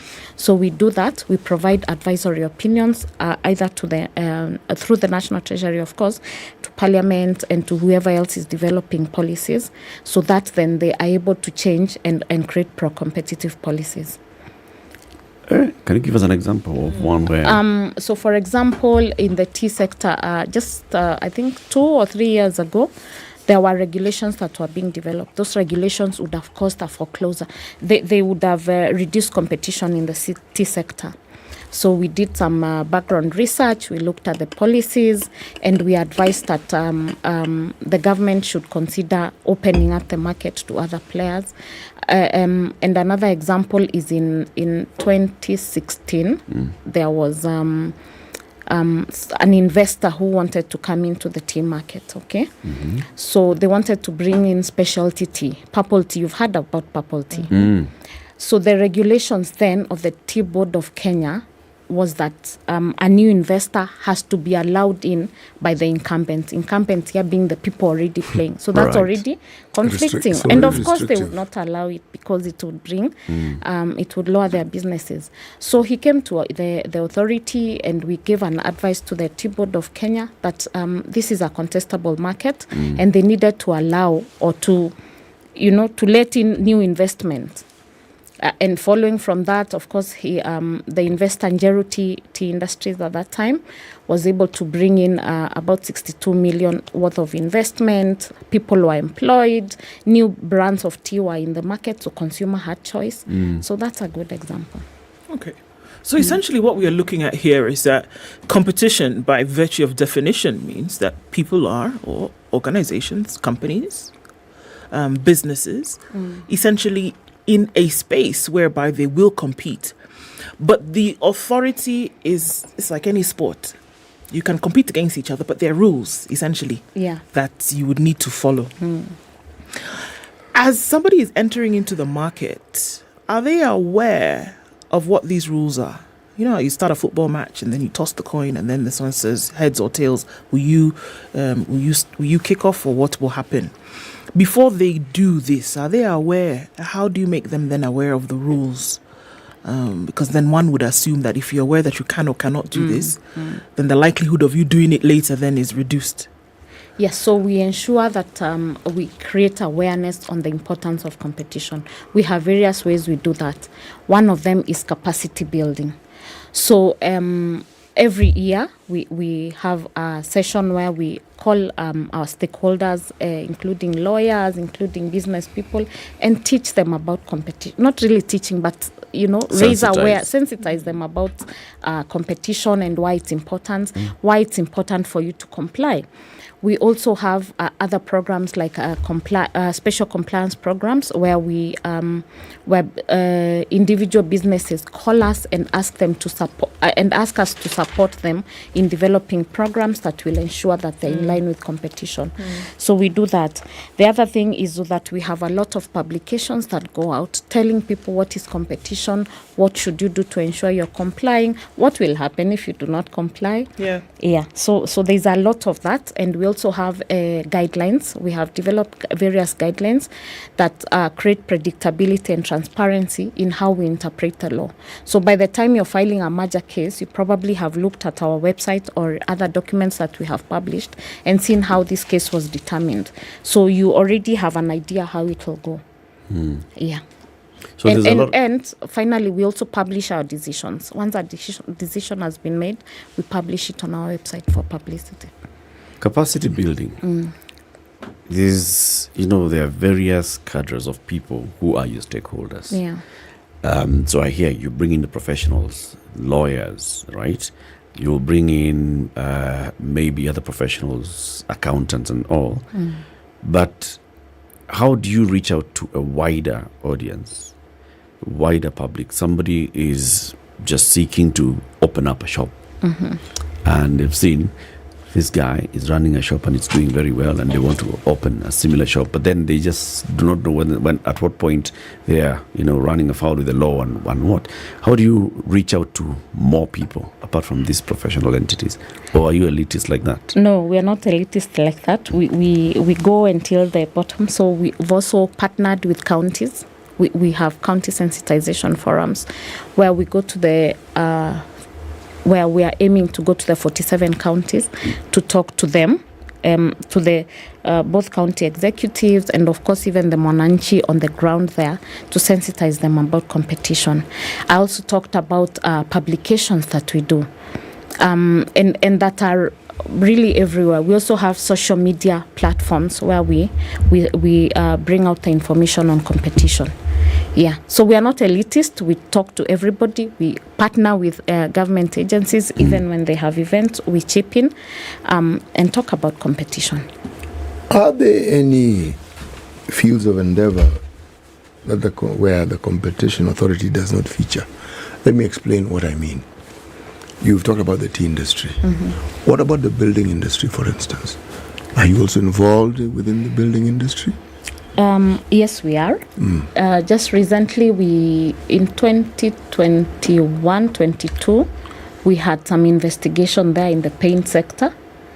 We also previously did some work in the cement sector. We noticed that there were some cartel-like conduct in the paint industry. Yeah, so we went in there and we investigated, and the players were found culpable and they were penalized. But once that was done, we also conducted an impact assessment. We wanted to find out, so we have intervened, so what has happened in the market? So we conducted an impact assessment and found that there were about 2 billion savings for consumers based on the intervention that the authority took. So we've done some work in the paint industry, in the cement industry, and we've quite a number of times provided advisory opinions to the National Treasury regarding the professional associations that could affect the housing sector. Now, could you kind of give us examples of, say, anti-competitive practices that you found in this industry? I'm particularly interested in the building industry, things that people do that are in complete conflict with the regulations that you understand. Question 1. Question 1B.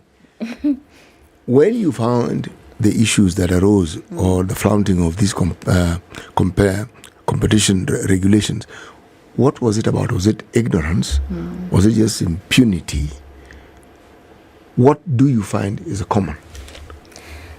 So the anti-competitive practices we found was price fixing. So we found that there was some collision in that sector, that people were selling products at the same price, which is not good for the consumer, because then it limits their choice. Yeah. The source, we could say, they may not have been aware, so we went back there and created awareness on They may not have been aware that what they were doing was wrong. You know, we just agree. I mean, in this industry, guys, if you go below this price, we'll all suffer. Yeah. But maybe it's actually a good thing, because sometimes you find that competition on pricing is detrimental to the smaller players. Yes. In fact, there are players who've complained that, a big player who has muscle comes in and decides, what I'm going to do is I'm going to start pushing the price down and forcing everybody else to either come to my price, and if they come to my price, they die, or to talk to me nicely. So is it not, must you look at it as cartel? Maybe they're just doing this to protect the industry and the interests of the consumer. No, but when they do that, then what happens to the person who wants to come in, who cannot compete with them because they have muscle? So that detriments the consumer who can't afford to pay this high price. Yeah. So it's important that we open up the market so that if I want to compete up there, I can. If I want to compete down here, I can. I travel by Uber very regularly. In fact, literally all the time. And Maramoja. Yes. And one of the things that I have found while talking to the people who own the taxis, who then take me to the destinations I used to go to, is this. They talk about price wars that these various apps have. And the issue of muscle comes into play. Where somebody who has bigger muscle will just lower that price so that they simply remove you from competition altogether. You're not actually removed, but there's one little, should we say, benefit. The consumer benefits at some point. Yeah. Because competition forces people, one, to move away from this excessive pricing and huge profits that they like making. So they are more sensitive to actually understanding the needs of the consumer. So that when you look at the pricing, then there may be variations, but the variation is not overall. The variation is in this area, and one is better in this area. Now, I'm back to the building industry again. When you found these irregularities and the non-competitive traits that you came across, what then did you do? So the players were penalized, and all these are in our annual reports, really. They were penalized, all of them, and they were also told these are the things you should stop doing. Okay, so they were told to stop, sharing strategic information, stop fixing prices, because we found that is what they were doing. Did they stop? Yes, they have. They have stopped. How do you know they have stopped? Because we have compliance checks. So we give orders and we give, these are the things you need to do. So every 6 months we go back and check if you're doing these things. Do you tell them in advance that you're going? No. But we notify, of course, not way in advance, but we write to you and tell you this was the decision of the authority. We want to check that you're complying with them. The other thing is, I talked about the impact assessment that we conducted. If they were not doing that, would not have, because we did the impact assessment after 3 years, I don't think would have noticed the benefit the consumer has enjoyed. Yeah. And the impact assessment now is going to the consumers. And asking, in 2020 you were buying paint at X amount. Right. How much is it now? Right. So we go to both the consumer and the business. Yeah. As you conduct this research, because your department has to do a lot of research. So there's one impact assessment after a decision has been made. Do you conduct research before to see? Maybe you decide we want to go into a certain sector, again, construction industry, and say we want to find out what the perception is of the companies operating here or the sector itself, what the consumers are saying, what the players are saying. What kind of research do you do? Yes, we do. And mostly it's to understand what's happening in a certain market. I'll give you an example. We in the mobile money market, when it just came in and there was, a lot of of uptake on it. There is the service that's called USSD. When you went to check your bank balance, you do, for example, if it's hash. Yes. So that's USSD. So we received a lot of complaints from consumers that they were being charged a lot of money. So it was 10 shillings. For you to check balance, it would cost you 10 shillings. Yeah. So we went into that market because once you receive a lot of complaints, then there must be a problem in that sector. Yeah. So we went in there, we call them market inquiries. We conducted a market inquiry, and of course we found that there was the problem that then dominant player who was offering that service was charging 10 shillings. So in order to increase consumer welfare in that sector, we gave orders, one of which was to progressively reduce that price to 1 shilling over time, so that then consumers can enjoy that benefit, the benefit of innovation, which has happened, and we did compliance checks and we checked. So we intervened there well, the contravention had already happened, but based on our quick action, it was corrected. And I believe this really came into use during the COVID, when we were all using mobile money. So I would believe 50 million of us benefited from that intervention. When you went to them, so the consumers are saying, just to check balance, 10 bob, just to do this, 10 bob. When you went to the operator and you asked them why 10 shillings, did they have a good answer? Of course they did. They are in business, but the good answer was not good enough for us. So we What do you use to determine that this answer is not good enough? I don't feel you. The value the consumer is getting. And plus even the number of people that are using it. You could imagine it's almost everyone in Kenya using it. So that would be a lot of money with no value being added. Really. Would you say your office or the business that you're in, that you people are busy? Would you say this issue of ensuring that competition is always on an even keel, does it keep you very busy? Yes, it does. Yes, which means we're a country that doesn't seek to comply very often, does it? No, we are a country in business. And it's important for, the authority to keep check. Let's take a break. 29 minutes to 8. Our guest this morning is Ninette Mwarania. She is the manager in charge of policy and research at the Competition Authority of Kenya, achieving competitive markets through advocacy. That's her job.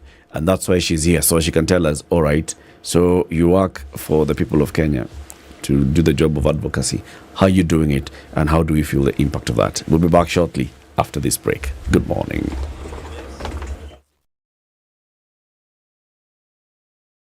This is the Situation Room, the only way to start your day. Oh, finally! It's my Standard Courier delivery.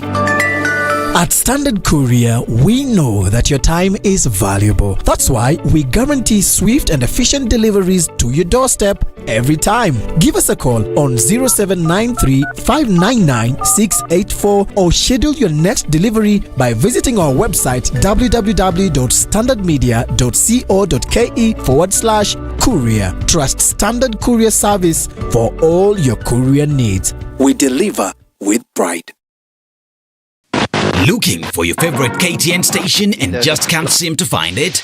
Well, you can watch all KTN channels on Pang. From the latest bulletins on KTN News Channel 5X0, heartwarming stories on KTN Home Channel 104, insightful agricultural content on KTN Farmers Channel 176, to the best of entertainment on KTN Burudani Channel 170. We have it all. Grab your remote, tune in to Pang, and enjoy the variety of content we've prepared for your enjoyment.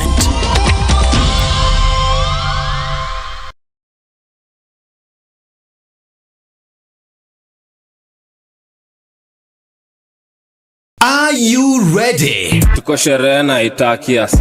9th edition of the Pulse Music Video Awards PMVA Gala is here with us. The nominations are for the Best Group of the Year. Best Group of the Year. The gala will be going down on Wednesday, 21st of February at the Nairobi Street Kitchen.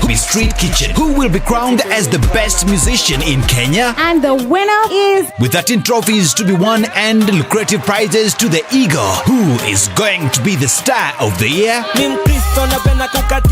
Don't miss out on Kenya's biggest music video awards, PMVA. Feel the beat. Conditions in Nairobi this morning, we'll see highs of 27 and lows of 17.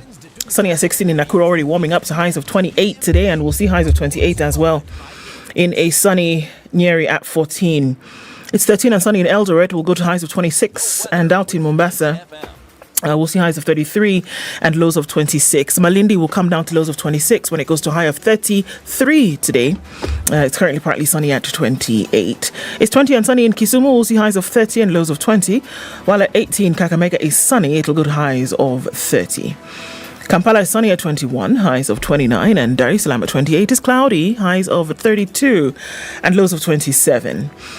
We're looking into a mostly cloudy Johannesburg at 17 with highs of 30 and lows of 16. Mogadishu is sunny at 27 with highs of 32.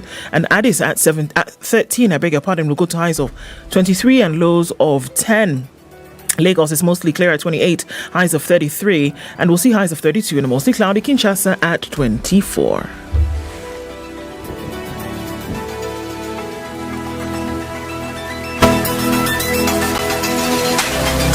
Mature, intelligent talk every morning. Right. 94.4 Spice FM. The Eastern Bypass, there's quite some of it as heading into the CBD this morning. And of course, CBD via the Outer Ring Road and then out into the city via way of Mombasa Road if you're coming off of North Airport Road and then towards Cabana. So that's all very busy.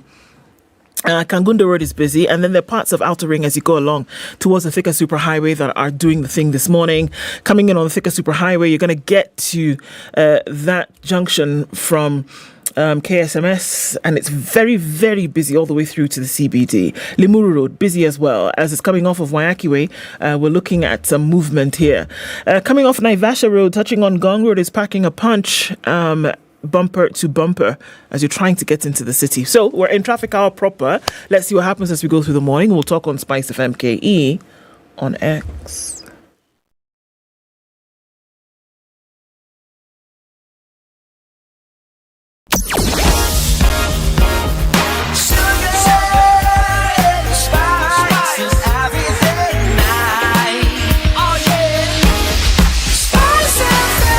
Spice up your life. Mature, intelligent talk every morning. Spice up yourself.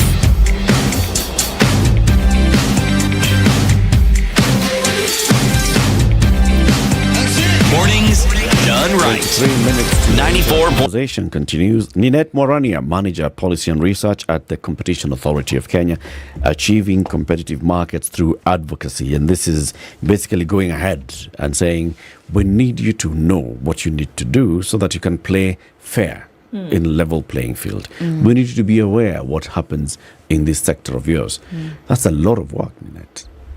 I mean, so, as you're doing all this awareness creation, you call it capacity building, as you're doing all of it, then do you have a metric that you use to say, we entered into this sector, there was general lack of awareness. Yeah. Now, after our capacity building, there is awareness to the level of 3 out of 10 or 7 out of 10. How do you measure your success in advocacy? Yes, so there are two ways we do that. One is conducting surveys. So we go back to the people we have, or to the stakeholders we have engaged with, and check has the awareness of the competition law increased? Has the compliance increased? So we would do a survey, number one. Number two would be through social media. There's a lot we talk about on social media. So of course we the data analytics would tell us is there increased following, is there increased impressions, sharing, and all that. So those are the two ways we measure our impact. How regularly do you do this? And a third one, I remember. A third one is a customer satisfaction survey that we conduct. So the customer satisfaction survey is we go back to check on our awareness of the mandate, complaints handling. Are people happy with how we are doing it? So customer satisfaction is conducted every 3 years, and the other processes are ongoing. We do as often as we can, so that also they're able to support our review of our guide of our procedures within the authority. Yeah.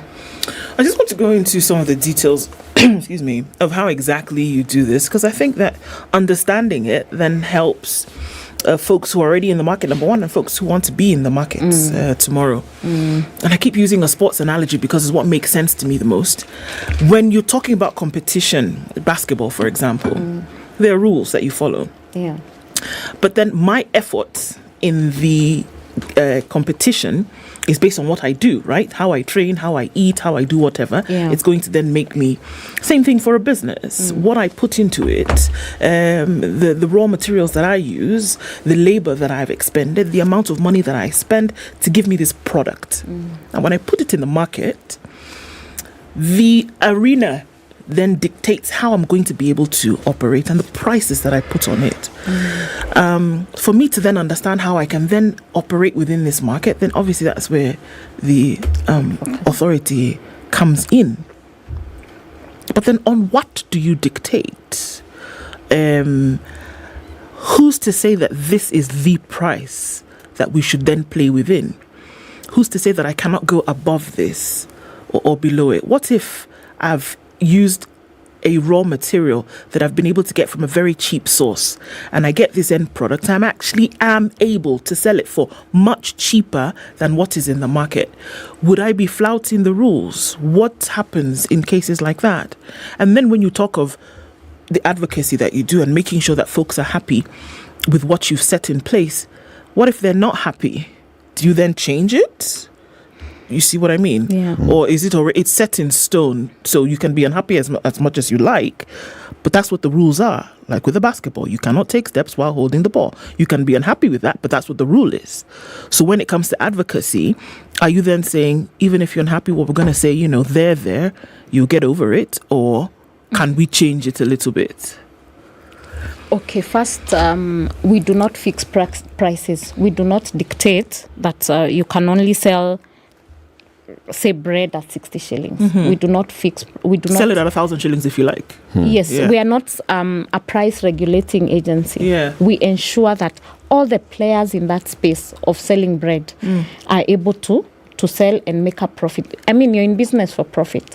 So we ensure that they are in that business for profit. So we will not tell you to sell at a certain amount. But also we have to look at the consumer welfare. And going back, if I use a different example, going back to his example of Uber. In fact, we dealt with an Uber case. There were complaints that when Uber came into the market, the traditional taxi operators felt that they were being pushed out of the market. Yes. But we told them you have a choice. You can either join the Uber bandwagon or remain where you are. Or lower your prices. You're there to make profit. So that we ensure that the market is open. We are not fixing prices, but you have the options to either join the Uber bandwagon or remain where you are and, not complain.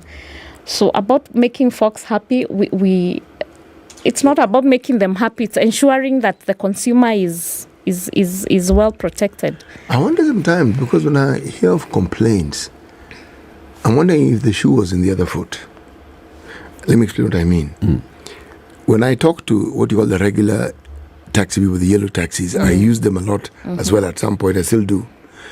Their complaint is that, see, when we charge you, we only charge you where you're going and back. He said, but how is that my problem?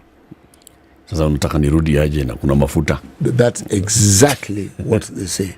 So essentially, from what I hear, so I asked them, now, this person who takes me with Uber, they also don't have a guarantee that they're going to get a fare back. Yeah. Yes. So I realized the complaint is about they're cutting into the money I like making and the money I'm used to making. Comfortably. Yes. And because they're disrupting my comfort zone. Yes, exactly. Yeah, and because the complaint then was that Uber and I was charging way less than the traditional taxis. But our advice was, you have the market is open. You can also join Uber. And out of that advice, really, we have seen the number of app-based taxis growing. They're now about 12 or 13, if I'm not wrong. So they have opened up the market, and a consumer is now able to use Uber. I mean, not Uber, app-based taxis, all of them, because they are affordable. What I also found interesting in those discussions, even if we move away from the taxi business, the client is never at the heart of this discussion. They're talking about their profits. They're talking about their comfort. And yet I would have assumed that if you are profit-oriented seriously, you'd realize who it is who gives you the money and make their lives better. Because then they will not be afraid to give you more money. And that is why the Competition Authority comes in. We have the mandate of consumer protection. So we are there to look out for the consumer. Yeah. Can we look at that price fixing just a little bit? Because try to get an understanding of what exactly it means, and then why do you then say don't? Why would product owners price fix? What exactly does that mean? Why would they price fix, and to whose advantage would it be? To their advantage. How? Not to the advantage of the consumer. So, for example, we could agree the three leading bread manufacturers. We sell 400 gram bread at 65 shillings. Okay? We are the leading, so we are the ones who have the highest volumes in the market. We have the highest market share. We're able to even change the flavor anytime we want. Yes. So if the consumer really, really wants this X flavor of bread, they can only buy from this one, but at 65 shillings. And yet the others want to sell cheaper, but they can't because these big producers already have a market share. So you've already foreclosed anyone who wants to access the market. So what's the difference between between that and the example that CT gave? For example, this one has come into the market, the vehicles are charging this amount. So you here, right, who you don't have a choice because everybody else is using this has gone for this new lower priced this lower priced one. What's the difference between that, where you have encouraged these other vehicles to say, well, look, it's one of two things: you either join them or you reduce your price? So for these other bread folks, what would be the difference? What would you be saying needs to happen so that now, I mean, you either get into the top three, you change your flavor? What would you say to them? I'm really trying to understand how then you make sure it is balanced. So then you go beyond the price. You look at other factors. You look at the quality. Okay. And normally in cartel-like arrangements, the products... So the cartel players only do certain territories. You know, they even divide the markets. Sorry. So what we're saying here is that these three folks, or two, or whomever it may be, they realize that they have a superior product already. Yeah. They know this. They have the market share, majority of the market share. And so a wider distribution network. Yeah. So they come together and they say, look, we rule this roost anyway. So how about we make sure that this is the price? We have the superior product. We have the large distribution network. Let's agree that this is going to be the price. Essentially, we have agreed to lock everybody out. Yeah. So it has come about as the result of a deliberate action, is what you're saying. Yes, it's deliberate. And so they want to block everybody else. Yeah. And who gets hurt in that process? The consumer. I see what you mean. Because they're forced to go to the higher price. I want to ask this question. I want to look at an industry that dominates our lives quite effectively, the banking industry. Have you done work with the banking industry? We have done quite some. Tell us a little bit about it. Yeah, so we have conducted market inquiries that I spoke about. In 2019, we did a banking survey. We wanted to understand what's happening. There were, in order to make it, to invigorate it, and we've also done some mergers in there as well. So the market survey recommended that there is need for interoperability between banks and also between the mobile network operators. interoperability, which has now been realized. You can use your Safaricom to pay for Airtel. And all of that.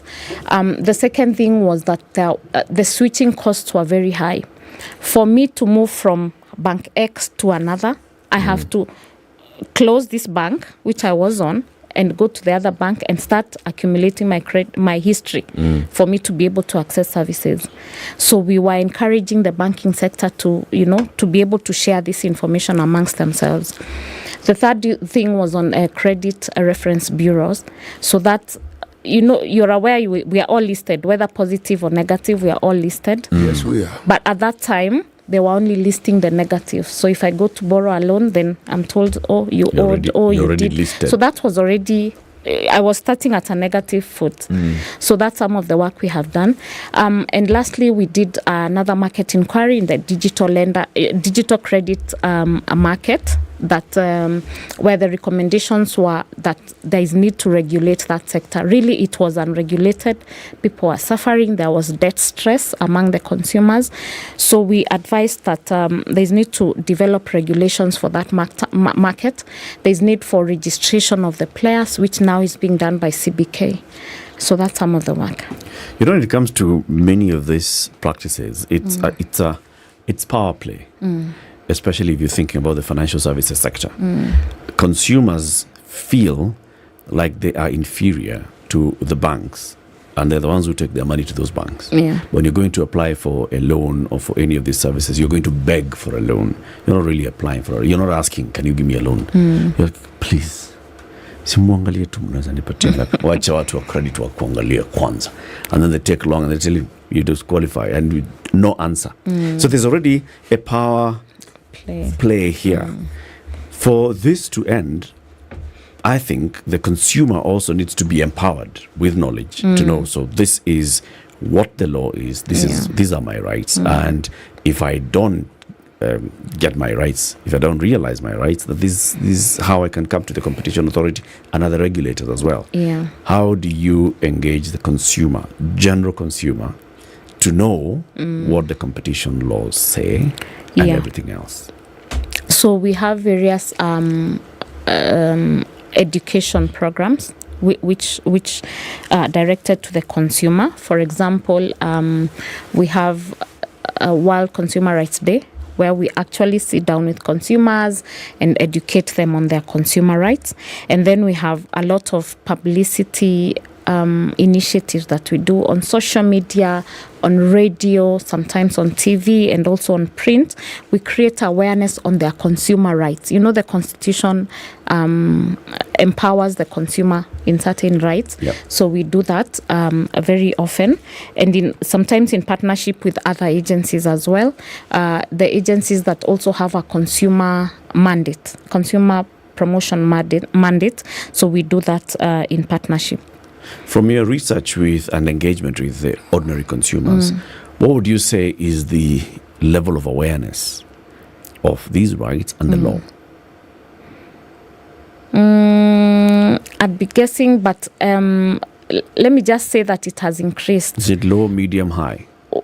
It's medium tending to high, and this is why I'm saying it. Over the last 6 or so years, we have seen the number of consumer complaints coming to the authority increasing. In 2012 or thereabout, we were at about 50 complaints. Last year, we recorded over 500 complaints.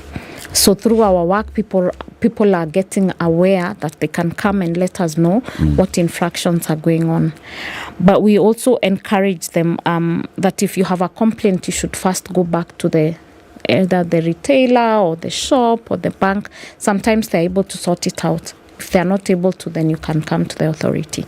So there is high awareness, and people want to get their things done right. But they also need some sort of networking. There's strength in numbers always, eh? Yes. And I'm sure your department, as policy and research, you influence even budgets at the Competition Authority by going to say, you know what, we notice that there's a gap here and you need to dedicate our attention on this. Have you influenced such that the Competition Authority puts in a lot more money, a lot more time and effort in organizing consumers into groups? Yes, actually that is one of the mandate of the authority, to empower consumer bodies, consumer lobby groups to be able to advise the consumers. So we have closely worked with about 4 to 6 consumer lobby groups. We have trained them on what consumer protection is, what should they tell the consumers when they engage them at the grassroots level. Yeah, so that is one of the mandates, and we do that, and we have a budget allocated to that function. We've also developed guidelines on how to engage with consumers, to create awareness and predictability on what consumers should accept. The other thing is that we have conferences that we do, and we invite the consumer lobby groups, just like the upcoming ICN conference. What's that? So ICN is an international competition network. It is a network of competition practitioners and competition agencies that provides a platform to learn from each other, to adopt best practice, to know what is being done by other agencies and how to benefit from that. So we have that upcoming conference on 22nd and 23rd February this week, Thursday and Friday this week. And we have registered about 30 to 36 agencies, different agencies from different countries, to come and talk about competition advocacy and why it is important to pursue competition advocacy. From which parts of the world are they coming? From various. So ICN has over 141 memberships. So we have people from, of course, Africa, Kenya. We have people from Europe, Asia, all the continents basically. Yes, are attending the conference. What's the objective? So what do you want to do at the end of the day, at the end of this talking shop? Yeah, you go back up and say, guys in Kenya are doing well, and then? So we want to learn from each other. We want to exchange experiences. We want to exchange the challenges that different jurisdictions are facing on competition regulation, and also learn from the best. There are some who are ahead of others. There are some younger agencies that have just only started implementing the competition law, so they'll be able to learn from the older ones. And we have topical discussions going on. We are in touch with what's happening currently. We have discussions on food and agriculture market. We've all seen recently that the food prices have gone up. So what can competition do in that space? We're talking about digital regulation. I mean, we are all on digital, whether it is social media or mobile, we are on digital. The other thing is climate change and sustainability. I'm sure competition has a role to play in that. And then, of course, there is the MSME that is one of the government agenda. How can competition regulation through advocacy support MSMEs? And finally, we have, of course, the AFCFTA. There's the competition protocol has been developed, so it's in the process of being operationalized. What can we competition practitioners contribute to its operationalization in order to increase trade in Africa? As you do an overall, would you say that in Kenya today, with the different organizations that are involved in this competitive market, that essentially there is fair play amongst businesses? Or would you say, okay, well, it's a bit of a sticky situation? If you were to give an overview of how businesses operate amongst themselves, what would be the diagnosis for Kenya? I would say it's work in progress. There's a lot of improvement, especially in the sectors that we've already intervened. We are noting lower complaints from certain sectors. So it's work in progress. Yeah, there's an opportunity for increased compliance, and we are up to the task. Yeah. And then just really quickly on the lower cadre, because there are a lot of businesses that don't find their way into the profile or the index, operating in whatever level. Is there an opportunity or hope to bring them into this basket to make sure that they also do comply on that across board? You have this, compliance registered. Yes, we reach out to all business at all levels, including MSMEs. And one of the other way that we are supporting them is through merger control, we have thresholds where if you have a certain threshold, then you don't need to notify us. You can continue with your business. Beyond this, you notify us, but you're exempted, So we try to engage at all levels. We are not leaving anyone behind, to use that phrase. Lastly, as we wind up, how do you determine that the products that we manufacture, whether it's foodstuff, drinks, that the contents that they advertise as being in those products are actually what it is that they have said? So that is a mandate of Kenya Bureau of Standards, KEBS. Yeah, but if we receive a complaint saying, the ingredients say this is 100% fruit, but it's not, then we now take it up and we do the testing to actually verify it's not. And you'll find, you're contravening the law. That is false and misleading representation. You're lying to the consumers that this is real and it's not. But we work together with KEBS in that. Right. Yeah. Thank you very much, Ninette, for joining us today. Ninette Morania is the manager in charge of policy and research at the Competition Authority of Kenya. We've been talking about achieving competitive markets through advocacy, and also she's told us about the upcoming conference, the ICN. It's the International Competition Network from Thursday and Friday. Are we invited? It's for you guys. It's for you guys. You'll tell us then what happens. 8 a.m. Keep it here for more. Good morning.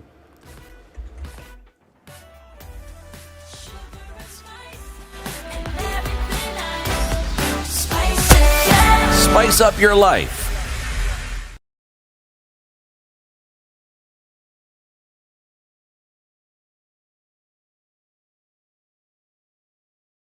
Good morning, this is Newswire. I'm Dennis Aseto.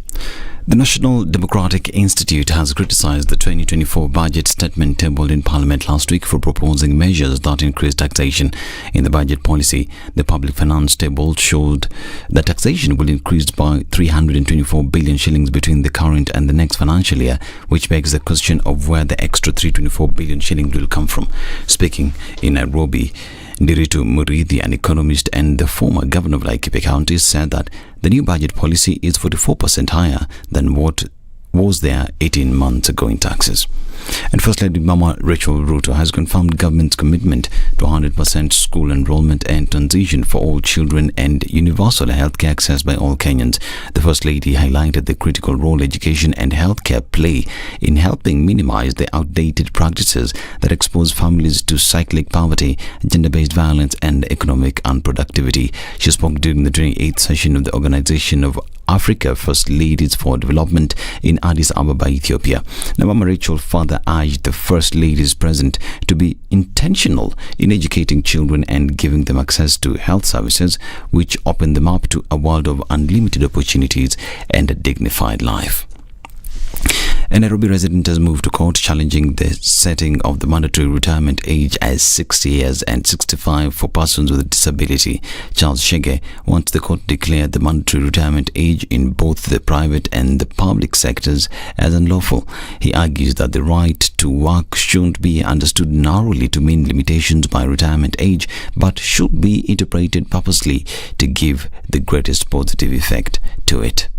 And detectives in Nairobi are investigating what's believed to be a child trafficking ring after 16 children were rescued from a rented house in Kayole's Soweto area. Police say the caregiver and a 54-year-old Tanzanian national couldn't give an account of how the children came to be there. The rescued children, aged between 2 and 16 years old, were temporarily relocated to a children's home in Nyando. A suspected illicit liquor brewer has been arrested after a raid at her home in Ngomongo area of Kutus in Kirinyaga County. Police officers familiar with the situation discovered a manhole which is thought to be part of a location where illegal brewing occurs, as well as items believed to have aided in the production of illicit alcohol. In the raid, 800,000 shillings in cash was also seized, and the Kirinyaga County Commissioner stated that 35 other people had been arrested in connection with the sale of alcohol while a ban was in effect. They are expected to be arraigned in court today. Two middle-aged men have died after falling off a crane while painting a building in Makutano area of Meru County. North Imenti OCPD Ezekiel Japanni says preliminary reports indicate the crane they had propped on developed a mechanical fault when painting the fourth floor, leading to the tragic incident. The police boss said a probe is underway to ascertain whether the contractor had met the requisite safety requirements. And two middle-aged men had died after falling off a crane. Now, the Imenti OCPD Ezekiel Japanni has said that the regulator has to make sure that everything works according to the law. Now, those who have been injured were taken to hospital while the third man survived. Now, a pioneering entrepreneurship program targeting university students is helping transform enterprise management. The training under the Kenya USA Global Launchpad Initiative is meant to equip students with skills that will enable them to engage their critical thinking, to identify problems or opportunities in the community, then find solutions to address identified challenges. At the Kibabi University, where students were successfully taken through a 4-day intensive training on entrepreneurship, the teams identified various problems as well as opportunities and developed strategies on how to overcome them.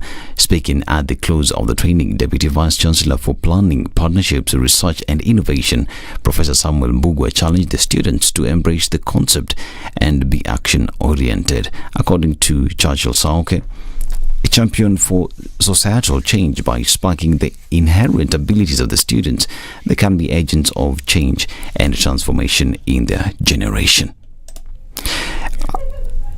A pioneering entrepreneurship program targeting university students is helping them transform enterprise development. This is according to the Kenya USA Global Launchpad Initiative. This is Newswire. I'm Dennis Aseta. Good morning.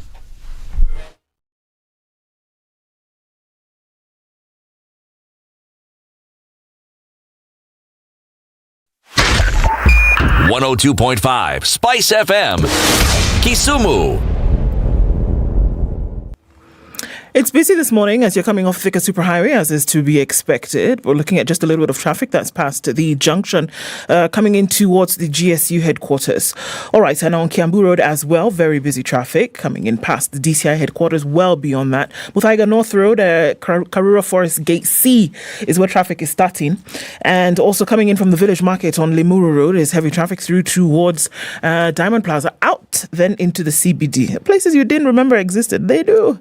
And that's where you can use to show where the traffic is. Lower Kabete coming in towards Spring Valley, quite some as well. There's a bit of a hold up as you then get to the junction coming then towards the city. Valley Road is busy, as is Ngong Road, coming in from Langata Road, going towards Rilo Dinga Way, and then touching on Aerodrome here and there.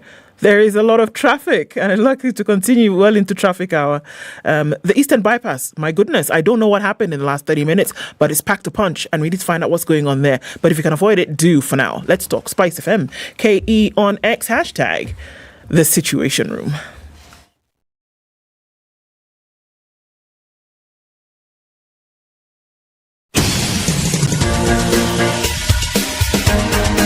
This is The Situation Room, the home of hard-hitting political commentary and penetrating insights about the state of the nation. This is a talk radio experience like no other. The Situation Room, a place for hard truths, debates, and elevated conversations. The Situation Room, witty, political, engaging, deep, controversial. In the room, we have C.T. Muga, researcher, academic, seasoned political observer, a fountain of wisdom in these politically uncertain times. Ndu Okoh, Nigerian by birth, Kenyan by choice, communications expert, Pan-Africanist, a truth seeker and believer in people power, and Eric Latiff, agent provocateur, the man in the chair, seasoned journalist, news hound, a man who believes in punching up, not down.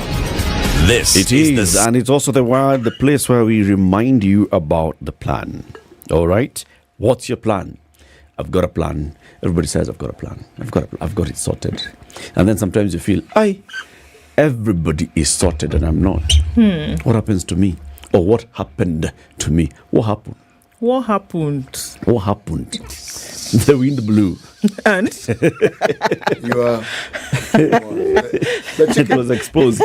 The chickens. Now, at that moment when you're feeling, oh my goodness, maybe I'm running out of time. You're never running out of time, all right? In terms of thinking, planning, when you're making your plans, whatever plans there could be, plans for your education, plans for your future, plans for your family, plans for your retirement, plans for health, plans for emergencies, plans for whatever you may be thinking of, plans for, what do we call it? Financial independence. Exactly. Mama Kushino Kito, why aren't you here? Can you get into a meeting at 9 p.m.? You're like, nah. No, I can't. I'm independent. Leave me alone. If you're thinking about making those plans, ICE Lion tells you we're the guys to talk to. All right. So you are a parent. You're an uncle. You're an auntie. You're thinking about your nephews and nieces, and you're looking at them and thinking, my God, if I knew now what I know now when I was your age. If I knew then. If I knew then. Now. What I know now, my goodness, I'd have done a lot. It's an opportunity for you to actually tell them, I know now, you don't know now, please know now. So that when you're my age, you'll be saying, I knew, I started my plans a long time ago. It's important for us to actually also start inculcating this in our children, right? So they can start thinking, all right, so at this age, let me take advantage of age. Let me take advantage of actually just building that nest egg at an early age. I see a lion again says, Sisindi Wale was saying, we're those ones. We're the guys. Talk to them. Go to icalion.co.ke or you can even email them info@icalion. They have a chatbot. You can chat you and tell you, okay, so these are the questions that you have. All right, just go have a conversation with them. It's about planning. And then EcoBank. Yes, imagine. Is also reminding you. How many African countries? 35. How many outside of Africa? 4. Including South Africa? Including South Africa? 5. Right? So a platform upon which all your banking needs are met. Doesn't really matter where it is that you go. So you're in Nairobi today, you're in Johannesburg tomorrow, and you're in Yamoussoukro tomorrow, the next day. It doesn't matter. If you have an EcoBank account, you don't have to shut down because you're traveling or because you're relocating. You can just get in and pick up where you left off.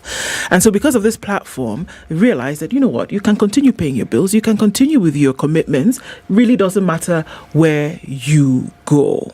EcoBank has set it up so that your banking remains seamless and that it is also sustainable in very many countries. Truly is a Pan-African bank, and they've realized that you can do business in a better way for a better Africa. Kabisa. It's the 20th day of February 2024. Deadline, KRA, VAT returns today. Okay? So if you have VAT, you've got to make some payments. VAT, you go to eCitizen 222. Pay. With KRA, no issue. No, money will go. And then you want to pay school fees and you have a goat. And you've been told, weka kwa 222. Goat. Unauliza hiyo eCitizen. Same. Nitaipate wapi ili nichukue mbuzi niweke ndani. Or your driving license has expired. And you want to renew. And you want to renew. Right. And you have to go on eCitizen to pay. Right. And TikTok. Right. We are still waiting. Okay. You want to apply for these 2,500 nursing jobs in Saudi Arabia. Okay. Or the others in Germany. Or the 250,000 jobs in Germany. You need a passport. Just can walk in at you. When in Kenya? Kuja. Uko na hii badge. Bus boats. Immigration. You need to pay. Go there. Now, the issue of citizen and the government saying, we want to consolidate all our services here. Is not new. We had a conversation with the former president of Estonia, and she told us, 98% of our services are on digital platforms. Easy, seamless. People just don't even think about it. This thing happens. Kumbe, it's being rolled out in Kenya. Now, the person who went and did the background engineering, eCitizen, is here. His name is James Ayugi. James, good morning. Good morning. Welcome to Kenya's biggest conversation.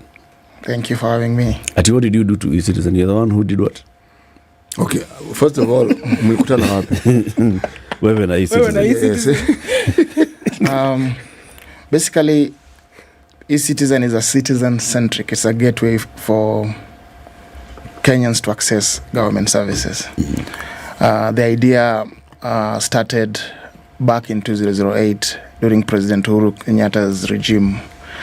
And at that time it was called 2008.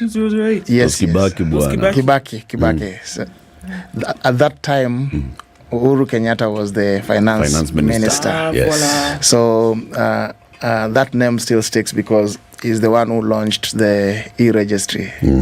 But during the launch, he said, we are looking at a time when Kenyans will be able to access and pay for government services online. Because what we had launched that time, it was just a directory of all the business licenses one needs for them to start a business. And there was corruption. Within government departments, guys were printing their own receipts, fake certificates left, right, and center. So you couldn't even tell which one is legitimate and which one is not. So the government actually wanted to streamline that. And so when we came in, it was through a contract from IFC World Bank. We managed to implement a platform where you could download forms, but still print and submit manually. But still that form, printing that form, it was also difficult during those days. You remember even you go to a government office, you can't even get the form by itself. So it was a milestone at that time. Now, just after the launch, we realized that there is an opportunity here.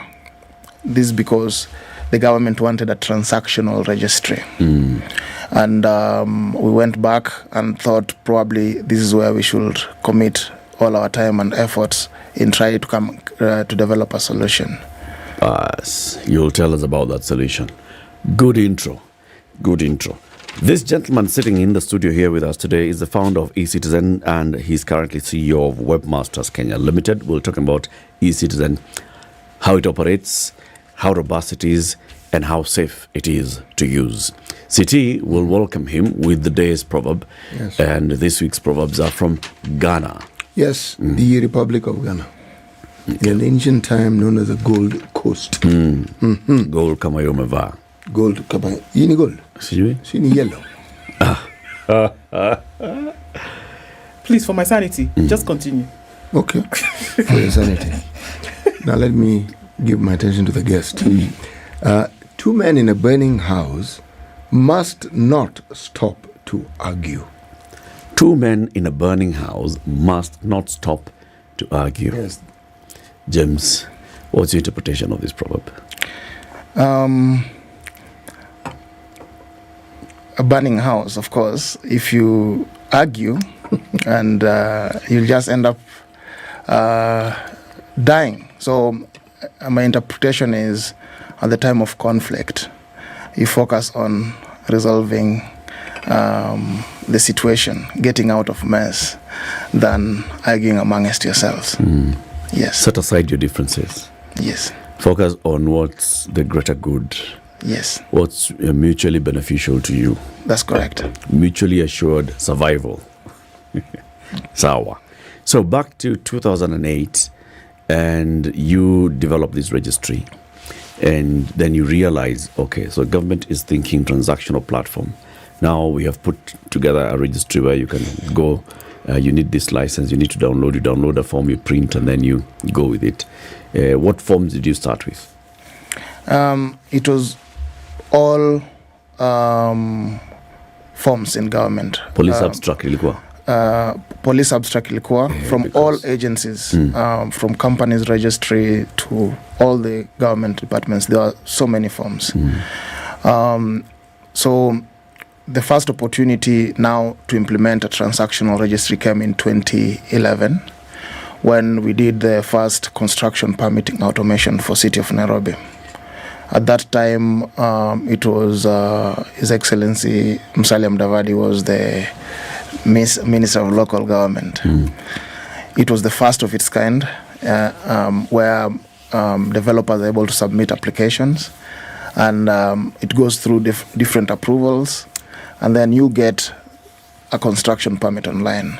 That was one of the most complex services within government, because it included external reviewers. There's roads, there's NEMA, there's internal guys from planning, development control, and review of big files, site inspections, and all those kind of things. So between 2011 to 2013, we started going around the world implementing just a similar technology around several cities, including Kigali and others. We went to Iraq, Baghdad, we went to Erbil, we went to Dhaka in Bangladesh. So we went to several cities.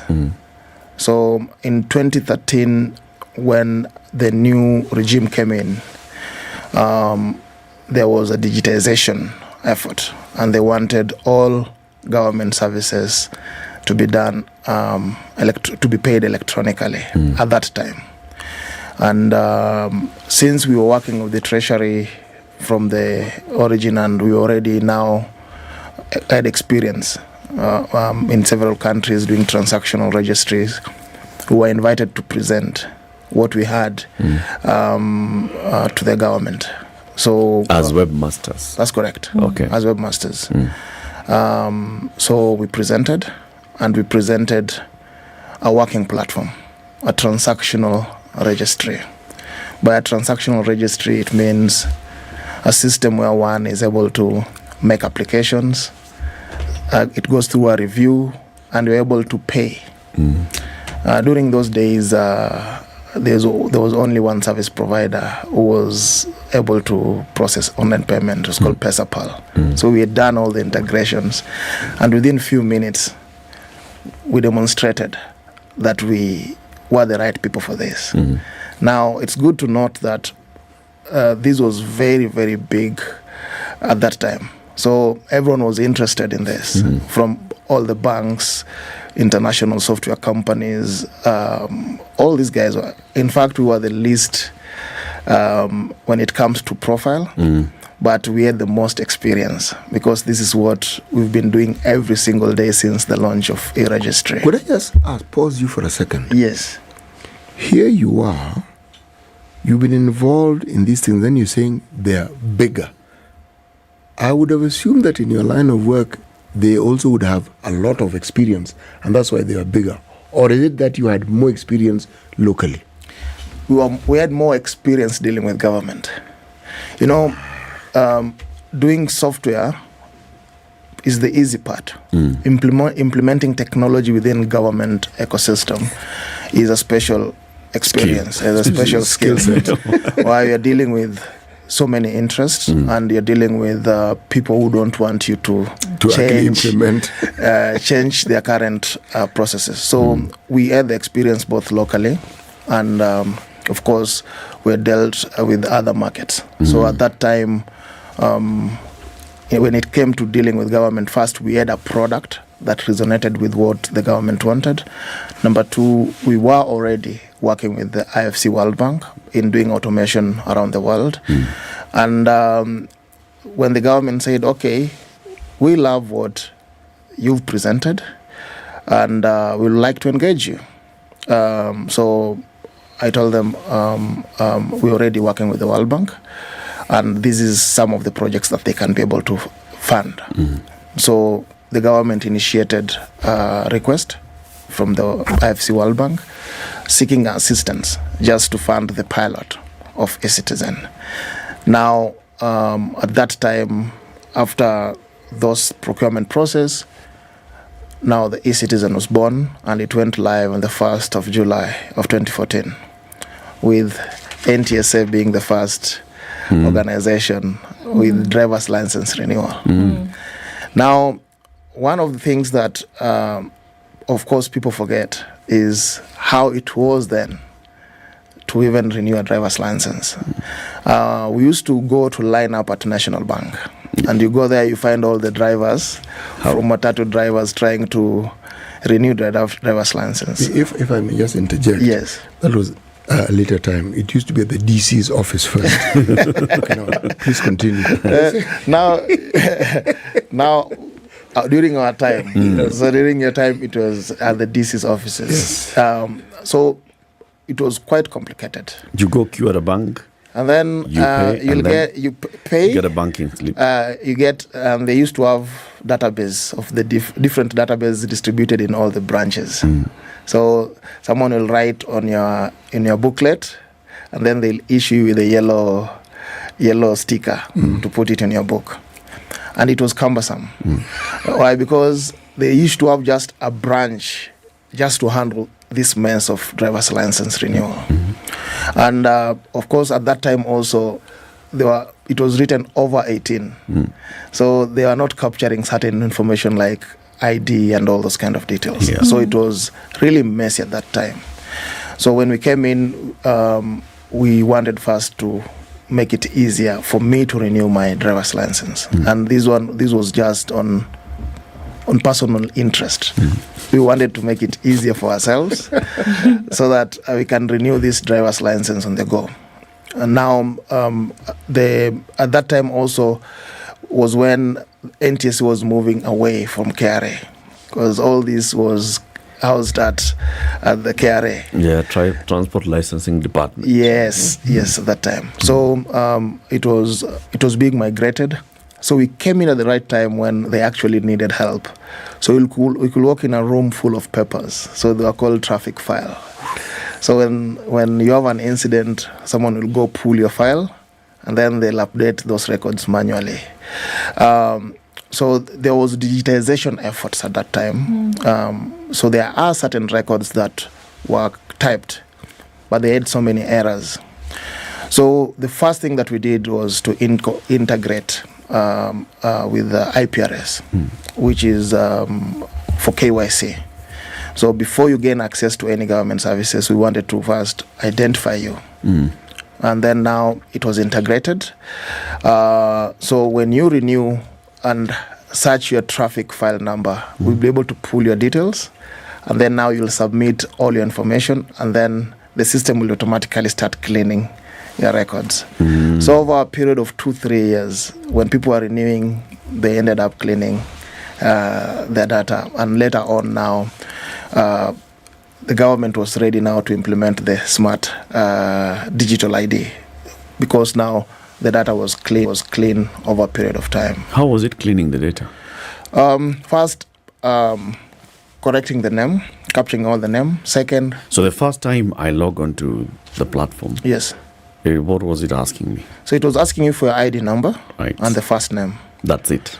And then it will check, because that is what is unique to you. It will check where? IPRS. What's IPRS? IPRS is Integrated Persons Registry System, run by Interior. So that system is the one... That was already digital? That was already integrated with the National Registration Bureau. Okay. So its work was purely to facilitate KYC. Okay. So when you are registering, you are required to key in your name and your first name and your ID number. Just to avoid scenarios where people are guessing ID numbers and trying to pull other people's IDs. Because it's highly impossible for someone to guess your ID number and your name combination for them to get your data, unless they have access to your ID. Yeah. So, and then we captured additional information like phone numbers and email address, just so that the government can be able to contact you either with SMSs or email. So now that's how we started cleaning the records. And when there's issues with your details, you'll call. There was a support center at NTSA, and then they'll log into the system, and then they'll clean it. I can imagine that was a painstaking job, funding or not, because you're trying to essentially get all the information for everybody who's in the system, then obviously, put in a digital form. And so you started with NTSA, and I'm just going to, if we can just jump a little bit, to the point where right now, eCitizen has thousands of government services then on that platform. What did that take? The same process that it took with NTSA, the first one? Or now were you then able to link from this main platform to other agencies, institutions, crossing fingers that they had digitized to some level, or exactly what happened now with those other ones? Or was it a whole process? So during the initial stages, the one thing that we realized in government, there's a standard process across government departments. You're submitting a form, someone will review, and there's an output. An output is either a license, a permit, a certificate. And there's a payment involved at a certain stage. So we created a workflow engine that will allow us to easily implement automation for any government department, because our formula at that time was to empower the departments to be able to do this by themselves. Later on in 2017, now we started getting traction. Services like NTSA started experiencing surge because there was additional traffic. These are things that we had never experienced, and our platform started cracking. Sorry, can I just interject? Yes. Could you point that additional traction to the fact that it was now easier to deal, or that it was quicker, it was more efficient? What would you attribute that traction to? When the government says from tomorrow moving forward, you can only renew your driver's license through this platform, or get your company registration through this platform, you don't have options. Right. Now there's usually a surge. Why? Because in the past, of course, there are people who are limited due to the fact that they can't travel to come to government offices to renew these things. So that's pretty much what happened. Okay. Yes. So once we started experiencing this surge, now we actually decided to rewrite the whole engine from ground up. But now with the high traffic and high availability in mind, also security became a very important aspect that time. So by the time, because we did pilot almost for 8 years, and this was, of course, luck also. The government really believed in our capabilities, and there was, of course, also time to improve on the services that were onboarded. So during that period, we implemented 397 services, but mostly within business registration, NTSA, Interior, and those were the mass Interior service. what? Ministry of Interior. Yeah, what service? Passport applications. Okay. And all those kind of things like passport ID. No, ID it was still through Manual. the Huduma Center. So we perfected the system, and then now perfected. By perfected, we mean improved. Okay. We improved. We tweaked. We Positively. Fixed. We fixed. Upgraded. We fixed bugs. All of those kind of technical stuff. So now we also increased our capacity within our teams. We went to the ground to look for talent, and this is just local talent, and we managed to get some of the top brains. What kind of talent were you looking for? Mostly software engineers at that time, and then implementation. People will do implementation, because a software by itself, for it to be operational, you need people who will go implement, train, and do change management just to help with adaptation. Okay. So we build capacity. We sourced for local talent. We got some of the best brains, and we did knowledge transfer first internally. And now the new generation engineers were able to even make the system much robust and better. So let's take a break then we shall continue, right? It's 28 minutes to 9. James Ayugi is the founder of eCitizen. He is the man who, together with his mates at Webmasters Kenya, were first contracted by government to develop the platform that we now know as eCitizen. He's taking us through the journey of, the thinking behind it, the initial rollout of the eCitizen, the challenges that they went through. It's important for us to then understand where the eCitizen platform is today, and then we can now start pushing in the stress to James and getting to understand, Hii information yetu yote umeuzia nayo. Ni ya nani? 27 minutes to 9. We'll be back shortly. Kenya's biggest conversation, The Situation Room on SpiceFM, KTN Home, on YouTube or on Facebook. This is The Situation Room, the only way to start your day. The man who looks at a beautiful girl and doesn't talk to her will end up serving lunch at her wedding. Aya, City, do like that. My father has killed a mouse. Will he fail to kill a man? Ameua panya. Small mammal, big mammal. Mtu atamshinda. I mean, I don't understand. What are they saying? How are we comparison? I mean, you kill a mouse. What are they saying? What they're saying is, my father has killed a mouse. Will he fail to kill a man? Name, surprise. Someone's name. The name surprised you? No, the name is surprise. No, what am I saying? I'm from Nigeria, man. I met somebody called I Believe. So See? Your name is I Believe? Yes, my name is I Believe. But that's the short form. I said, excuse me? I said, yes, my name is I Believe. So what's the full name? I believe in the goodness of The Situation Room, Kenya's biggest conversation. Sun seems to have dipped in Nairobi. It's 19 degrees. We'll see highs of 27 and lows of 17. It's sunny at 19 in Nakuru with highs of 29 and lows of 14. In Nyeri, 17 degrees. Sunny conditions, highs of 28. We'll see lows of 15 and lows of 14 in a sunny Eldoret at 16, going to highs of 26. It's sunny at 29 in Mombasa with highs of 33, and we'll see highs of 33 in a partly sunny Malindi, currently at 29. At 23, Kisumu is sunny this morning, highs of 30 and lows of 20, while at 22, Kakamega is sunny with highs of 30 and lows of 17.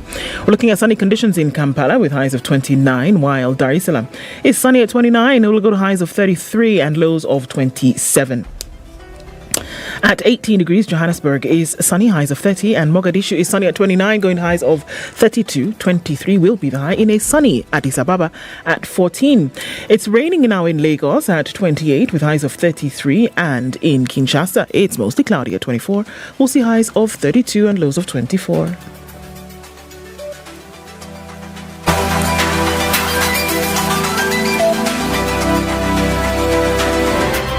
Patrick Lodge, Otieno Lumumba. Karibu sana. Asante sana. CT Muga. CT Lodge. Muga, not Muga. He's here, and here's the day's proverb. One man marries a woman. Another man marries troubles. Is he the same man? Spice. A lion cannot eat more than 2 donkeys. It would die a natural death because there is no ICU in the forest. In Kenya, it has become the situation that you cannot conduct 2 elections. In fact, with the Bukati, same IBC. You can't. I tell you about this Indian friend of mine who was enjoying other Indians in the group. He wrote the word valve and told them, read it. So how did he say it? I really want to know. The valve. Of course, kina Ednah, it's the you've said the B's and the P's. Kila kitu mkisia kisema atasema opposite. Opposite? Ukisema yeye anasema opposite. Opposite. Wewe ukisikiliza namna hii unasikia opposite. The Situation Room, Spice. The only way to start your day. On the Eastern Bypass, whatever is causing that issue, we're not quite sure just yet. Coming out towards North Airport Road, inbound traffic is what it is, all the way from that AP College Training Junction. Not quite sure what's causing that. So if you have a shout out, do let us know. So watch out for that. If you can avoid it, do so. Kangunda Road had packed up earlier, but I think we're seeing now leveling out of traffic. It's heavy, almost painfully heavy on Kiambu Road this morning. I don't know how many lanes we're looking at now, but it's come past that Karura C gate, gate C rather, and now very heavy. A number of lanes over the drift and then trying to get towards Muthaiga Square. The Pangani underpass coming in from Survey is also very heavy, and into the CBD where most of it is happening right about now. As you come off Ngara, getting towards the Globe Cinema overpass, going towards Central City, very, very heavy traffic. Landis Road, heavy as well, going towards Kamkunji. It's looking better on Jogo Road. Just past the Makadara train station, traffic still continues to do the thing. Langata Road is not too bad, but for some reason, folks are on Raila Odinga going towards Gong Road. And Magadi, not too terrible right about now, except just at the junction. Smidgen of it. Manageable. Let's talk on SpiceFM KE on X. Hashtag TheSituationRoom.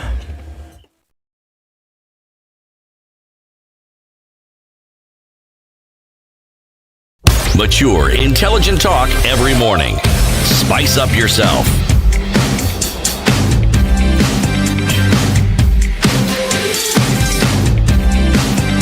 Mornings done right. 94 point with James Ayugi, founder and the CEO of Webmasters Kenya, founder of eCitizen. And James, are you still behind the eCitizen row? Are you running it?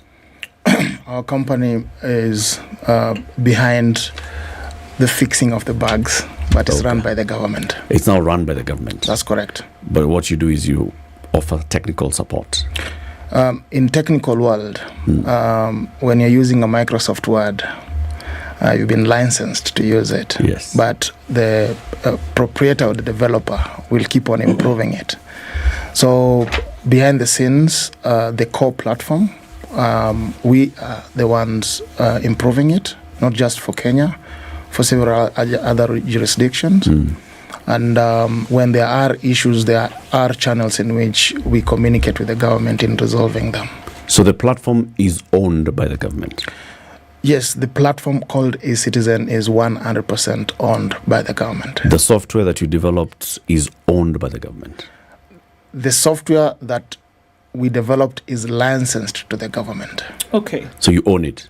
We own our intellectual property. Okay. But the government has its license to scale and improve its version of the system. Is it in give them the right perpetuity? to use it. The right to customize the version of the software to their liking and to the local laws. Okay. And for that, we cannot be able to move the Kenyan version to any other market. Can you rescind it at any point? The license? The Kenyan license is owned license by the government. Oh, it's an owned license. Yes, it's not an owned lease. license. Okay. So in the future, other people can still be able to improve on it. But it is compiled at this particular time, and they are the ones who are running it. When you developed it, were you paid? We were paid for the initial pilot, and this was $76K US dollars. At that time, it was like 7.6 million for the initial 10 services. And then? But you realize our intention at that time was to prove concept. So we didn't know that 10 services is such a small number when it came to even just NTSA. So in the initial terms of reference, it was just 3 services from NTSA. The moment you get in, you realize one service called driver's license has more than 15 other add-ons that all work together. So we now started just incorporating this additional just to prove the concept. For more money. So the pilot was partially funded, because I could say most of it we funded it ourselves. Okay. Yes. Since then, how do you get paid? Currently, we have a contract with the government, and the government pays us as per the contract agreement. From the initial moment when we started interacting with the eCitizen, yes, for NTSA services, to date, whenever you transact on eCitizen, there's something called was it facilitation? What's the word? Convenience fee. The convenience fee. Yes. That has never gone below 50 bob. Until recently. Yeah. Yes. How much is it now? From 5 shillings. Okay. So it is now much lower. No, not much lower. It has a tariff.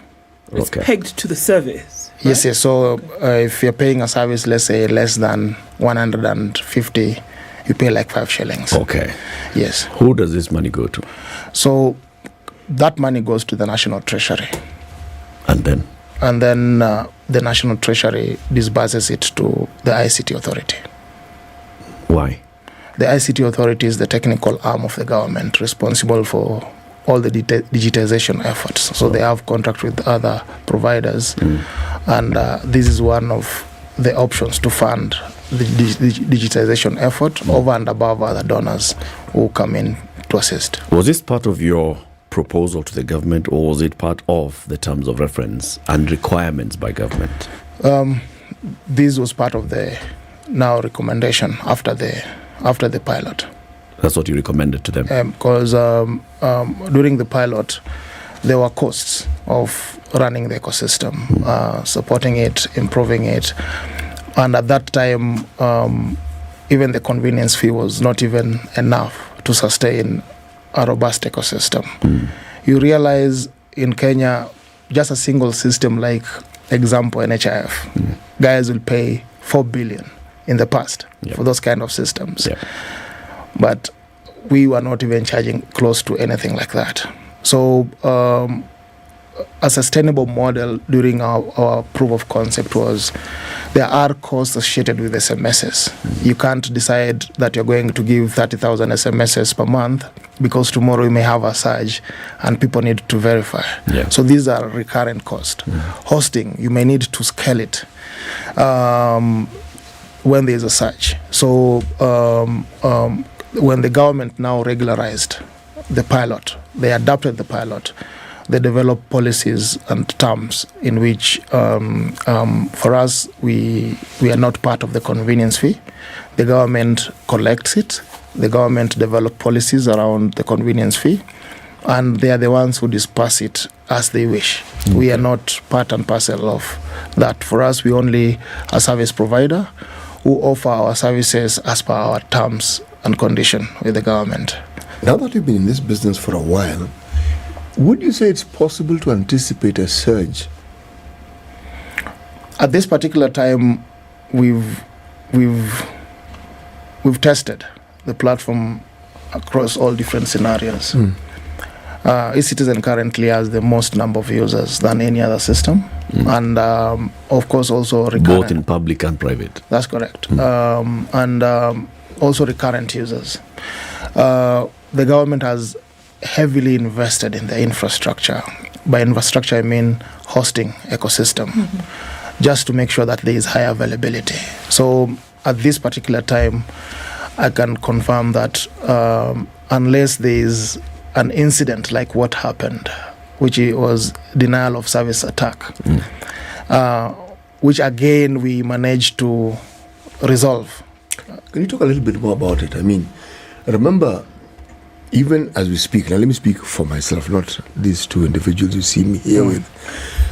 Anything that has to do with ICT is not like a foreign country, it's an intergalactic journey. Something very strange and something that has to be explained to me slowly for me to understand. Okay, now let's go back to this mentioned supposed attack. What would bring about a situation like that? First, of course, political. Second, interest. So you may have interests from other companies who want to make you look bad, and they'll sponsor these kind of things. But for the specific one, it was really identified, the sponsors were identified, and it was well funded. So ground mbaya mbovu. Sitaki kurudi nyumbani. Wallahi. Sirudi nyumbani mimi. Nataka nifanyie watu. What are the biggest concerns ya mavijana huko hivyo home? Ni job tu.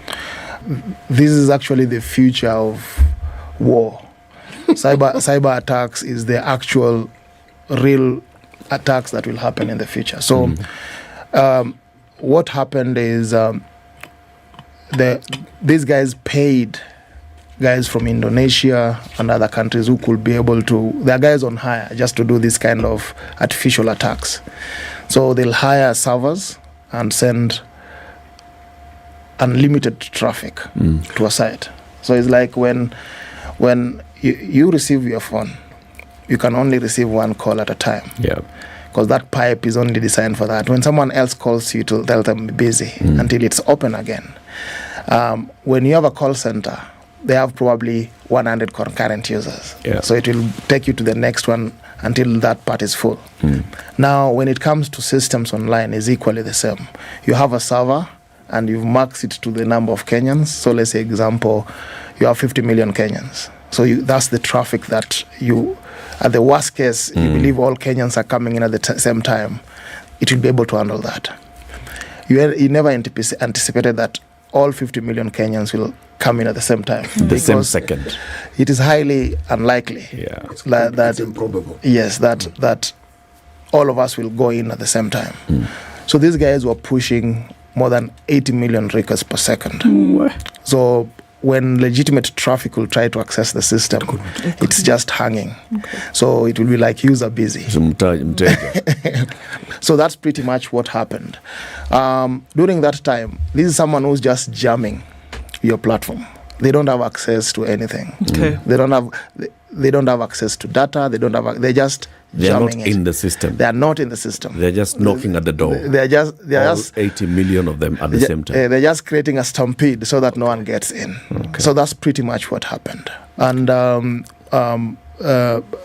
the security agencies, being a government infrastructure, the security agencies, both at Interior, Communication Authority, ICT Authority, were all in the loop of what's happening. And of course, additional security firewalls was added just to make sure that this kind of traffic is identified on time and then it's blocked before it gets into the system. So there is additional security that was added to the citizen after that incident, and now the system is even more safer than before.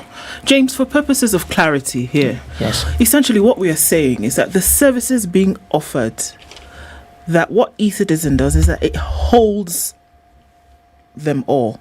You can transact, put in your applications, you can get this done, then you get feedback. So that's the chain. You put it in, something comes out, you're told it's ready, you either go pick it up or it comes to you virtually. So eCitizen is holding that. eCitizen is not making the decisions as per to tell you this thing now is ready. Yes? Then you're not the authorization channel. You are the operationalization channel, essentially, right? So if I put in a passport application, for example, it is not eCitizen that says it will be ready on the 24th of June, but we are holding your application, or is it? Just for purposes of clarity, because we are about to blast you for the reasons why 1,000+ passports that were applied for last year, we have no word. So that's why I want to clarify, is it you or not? So eCitizen is a marketing name. It's a gateway to government services. On eCitizen, there are shared services. One, the single sign-on, and second, payment. Now, there are several departments of government offering their own services, and they're connected to eCitizen via API. So once you log into eCitizen and you go to company's registry, yes, you are submitting this application to the business registration services. Right. Their officers are the ones who own and manage the data. Their officers are the ones who make the approvals, and their officers are the ones who support in the event you have issues related to that application. But they are on this platform. So, okay. So it is a distributed system. Okay. eCitizen does not sit in one server. It sits in hundreds of different servers in the different government departments. But the only shared service is the single sign-on. When you can't log in, that's a shared service. When you can't make a payment, that's a shared service, and that is now managed by the National Treasury. Okay. Now, immigration yes, are responsible for their service delivery. Okay. In the event you make an application and there are delays, in most cases it is associated with the printing either printing machine or the card. Yes. But the system is always available. Okay. Because most customers say, I submitted application, I paid for it. Yeah. But I'm waiting for the service. So when we say eCitizen is useless because I've not gotten my passport, that is not true. That is not correct. Okay, that is not correct. Yes. All right. So the system, which I think is easiest to use at this point, it works. The system works, and we've been able to, again, bring in thousands of operations onto the system.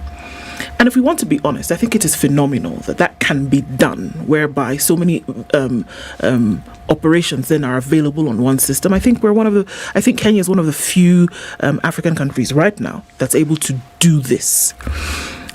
When we do see, and I think also for purposes of clarity, that when we do see a delay, because we have hundreds of servers, and I'm just going to repeat what you said for purposes of understanding, that when we do have hundreds of servers perched on this system, everybody is responsible for what it is that you're seeking for at that point. So a delay is not the system delay, right? Now, when it comes to payments, whereby we are paying this money and we're sitting in hospital, now because everything's coming here. It's not still e-citizen when we're in hospital and we've made a payment and we're sitting in the thing. Waiting. And I cannot go see the doctor because they've not sent back the confirmation of payment. Who's that? That is now e-citizen. Okay, what's wrong? Now, what we've learned over the years, there's something called sensitization. Sometimes we are dealing with people who don't understand anything technology. And some people don't even know how to use Muga. Yes, some people don't even know how to use a phone. So City Muga. so we've had instances where someone has keyed in a wrong account number or a wrong reference number. Okay. You understand? eCitizen does real-time reconciliation. Now, for the first time in the history of this country, the National Treasury has visibility of all incoming revenue in real time. Now, for that to happen, each and every transaction needs to be accounted for and mapped to the responsible organization. So when a customer comes in and they miss a digit or the wrong account number, that money is received but is not allocated.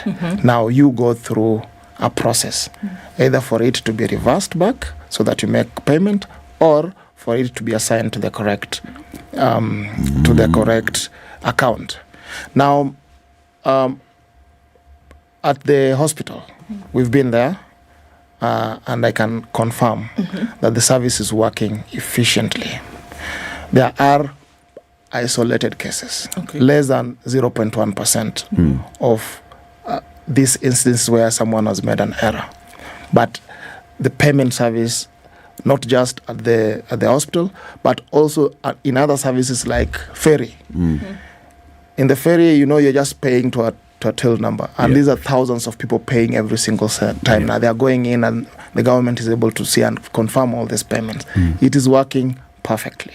So there might be few individuals who went through the unhappy route, where they missed a digit, and now they have to go through the frustrations of now having their records mapped.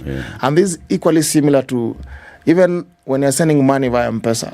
They tell you to confirm, but still we end up sending money to the wrong people. Right. It has happened to me. I don't know what goes to my mind during that time, but I realize I've already sent. So now Safaricom will frustrate me. They'll tell you have to wait for us to go through a process. To call that person, tell them that you want to reverse. Yes. So there is a committee that is in charge of looking at these frustrations and developing policies that will be very clear to help you, to communicate to you in the event you've made that kind of mistake. So they'll say, okay, when you call, it will take you 12 hours or 10 hours or 3 hours for it to be resolved. So when there is that hiccup, so there's two things that could have happened. The system had a fault or somebody made a mistake. That's correct. What's in the majority? Mistakes. Okay. Mistakes. All right. But also there's something to note. eCitizen is not a payment channel. The normal payment channels still exist. So you can pay via card, Visa, MasterCard, you can pay via M-Pesa, you can pay via Airtel Money, and other channels. When there are issues getting confirmation from these channels, your application will also not go through. Voilà. So sometimes, let's say you've paid via M-Pesa, and Safaricom have not sent notification to eCitizen that we've received this payment. And this might be due to even delays in their own system. Right. that will also affect the customer. And these are some of the issues when the third-party systems are down. Customers also get frustrated being able to access services. So that one has also access. Even if we don't impute nefarious intent, is it possible for a system to simply break down? Bicycles break down, cars break down. Humans break down. Human beings break down. That's why they take into the garage, referred to as a hospital all the time. How does one foresee, plan, forestall, and then sort out such issues when they do come up? This is now risk management. When you talk about risk management, you're looking at all the different scenarios, worst case scenarios, and plan for those eventualities. And within the eCitizen ecosystem, there is all these scenarios, and there are backups. So we foresee, of course, there'll be change of technology. Of course, there'll be different use cases, and we're also riding on other applications. Example, you're accessing the system via a browser that keeps on updating. Some of these browser updates have effect on the system. So we have a team dedicated just to look at high availability, just to make sure that the system works and the citizen is able to get services. By the citizen, I mean myself and you. Are there times when, for instance, you have what you call routine maintenance, and are people informed adequately that it will be down between the hours of 3 a.m. and 5 a.m.? Yes, there are those kind of notifications, and these are usually communicated by the different organizations. Example, when you go to register a company now, they'll tell you we are migrating to a new system, and this is the roadmap. So you can access both systems at the same time, but at a certain point, they will close the old system, and then there'll be migration to the new system. James, as you understand, as you are moving into this new thing, very many questions will emerge. People are saying, all right, I'm trying to access the service. The police clearance process is too slow. eCitizen itself is too slow. There are very many concerns, and you're addressing them and saying the system is robust.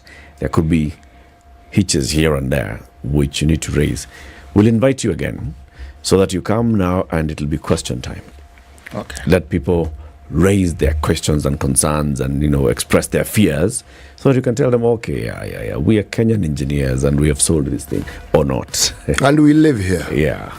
Asante sana, James Ayugi, for joining us. Thank you. James is a founder and developer of the eCitizen platform. Currently, his company, Webmasters, are offering the service of supporting this system. Asante sana. Keep it here for more conversations, 9 a.m.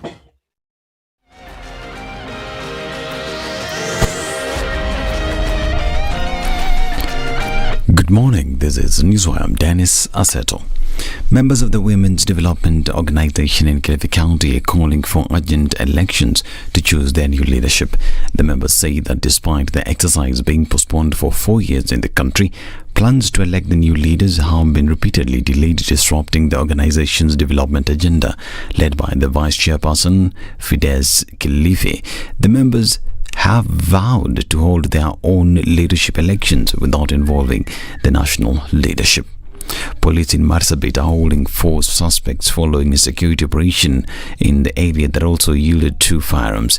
The first operation, conducted by transnational organized crime detectives in Moyale, led to the recovery of pistol from 2 robbery suspects who were intercepted within Sesi area.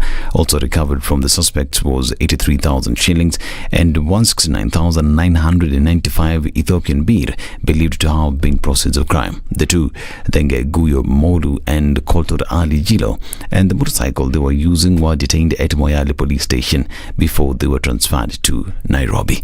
Meanwhile, 2 other suspects involved in a botched robbery were arrested at the Hilo mining site in Moyale, and a rifle loaded with 6 live rounds of ammunition seized.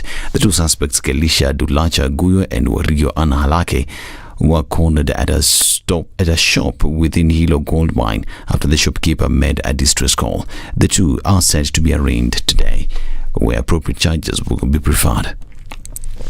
The Kenya Tea Development Agency has rolled out a smart energy monitoring system in the tea processing operations of KTDA managed tea factories. The program aims to optimize energy usage and improve sustainability across the tea production and is currently being piloted at Itumbe and Kiru tea factories under the KTDA Foundation in collaboration with a long-term partner, the German Development Agency GIZ.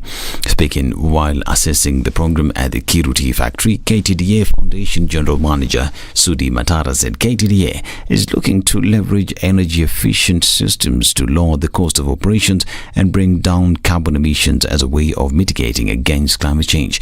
The system will be the first of its kind to be deployed in tea factories to manage operational cost through energy efficiency and automation. By cutting unnecessary costs tied to inefficient data collection processes, KTDA has created a more cost-effective and streamlined tea manufacturing ecosystem.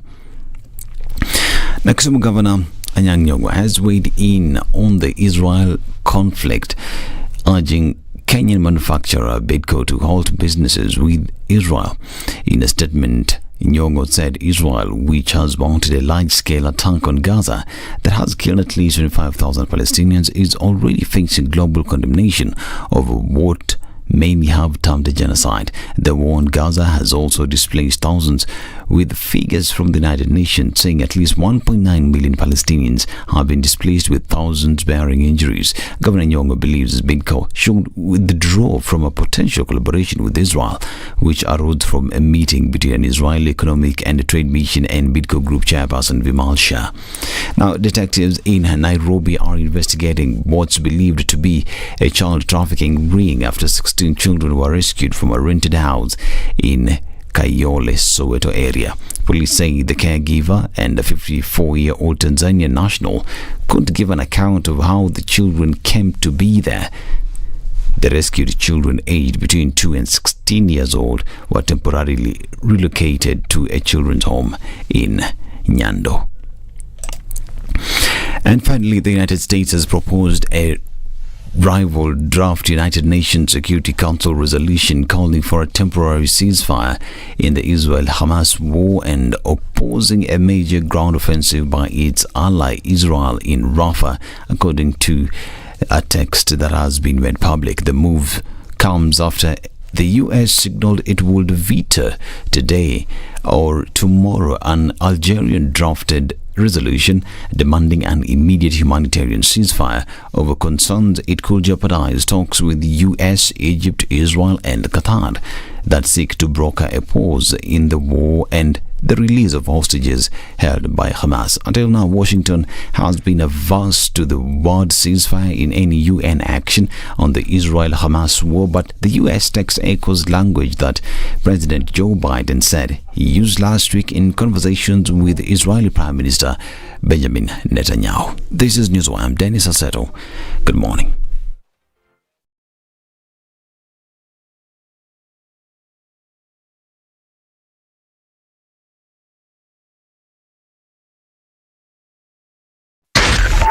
.4 Spice FM. Nairobi. And traffic is doing the thing. Let's take a look at the Eastern Bypass. That was causing a bit of a hiccup for folks here and there. I think that it's looking a lot better now as you're trying to get towards Outer Ring, even then towards the direction of the city. Yeah, I think we should be okay. The Southern Bypass, don't ignore her. She's, a scenic view, scenic route to the city. Think about it. And then you're not stuck in traffic. How about it? Think about it. Okay. Are you coming off a thicker superhighway? You're all right. As you get towards the Pangani underpass, then you're going to be stuck for a minute. Also on Kiambu Road, that traffic was teeth clenching, but I think we're getting out of it now. Limuru Road is also busy. You're coming out of Westlands, I think you'll be fine. On Uhuru Highway at your junctions, you're going to get from Lusaka to Bunyala and then to Haile Selassie. It's going to slow down for you just a little bit, but then after that, you should be all right. All right, let's talk on Spice FM. KE on X, hashtag The Situation Room.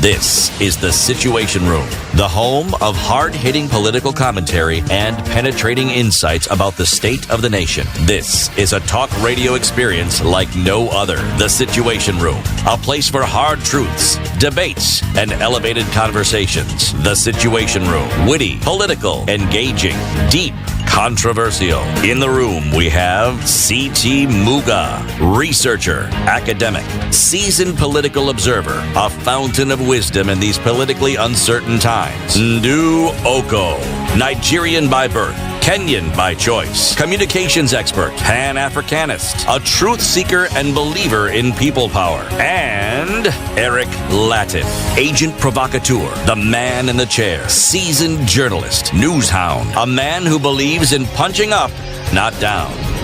This is the Situation Room, the only way to start your day. This is Kenya's biggest conversation. We get into the final hour of the conversation this morning. ICEA Lion tells you, you know what? Have you got a plan?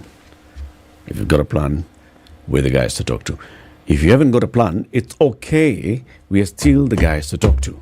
Talk to other people who've got a plan and who've come to us and they tell you the right things. But the thing is, it's not even about thinking, oh, come for financial services, oh, come for this and the other. It's not that those ones of selling insurance. You know, you need to take a life insurance, but no. It's just come, we talk. Because everybody usually thinks of something. You know, you're just maybe not sure how to start. Maybe you're procrastinating. You're thinking, okay, this thing is overwhelming. You know, I'm thinking, what would I like to do? I'd like to save up some money by this time for this project. Or I see myself, where do you see yourself in the next 15 years? I see myself in the next 15 years doing this and the other. And you're thinking, okay, no, this is a bit too much. So what do I start? Do I buy government bonds? Do I put in my money? I hear these things, money market funds. Do I go to the Nairobi Securities Exchange, which has now a new CEO? Do I buy plot? Do I buy insurance? There's different products. What do I do? And you feel this is so overwhelming. You know what? I'll deal with this tomorrow. And tomorrow never comes because you're just feeling. It's because many times we don't have somebody to talk to. And you're just thinking, I want to talk to someone. And I just don't tell them, this is what I'm thinking. This is where I'd like to go. They can sit down with you and tell you, okay, so we can walk this journey. You can start here and then we review and then we move up a notch higher, and then we review, and then we move on a notch higher. But all we know is that we're heading towards this goal. Or they may even tell you, this goal of yours is good, but have you actually thought beyond this particular one goal? You could go into another goal. And they help you through it. And that's why ICEA Lion is telling you, we can talk. You can walk into their offices. You can log on to their website, icealion.co.ke. You can engage with them on social media. They have even chatbots. They can help you just unlock your mind and let your plan start becoming a plan. Sindio City? Sini kweli? Ndio mzuri sana kwa plan. Yeah? Mapema ni best. Mapema ni best. Mapema ndio best. Oh no, you didn't. Yes, I did.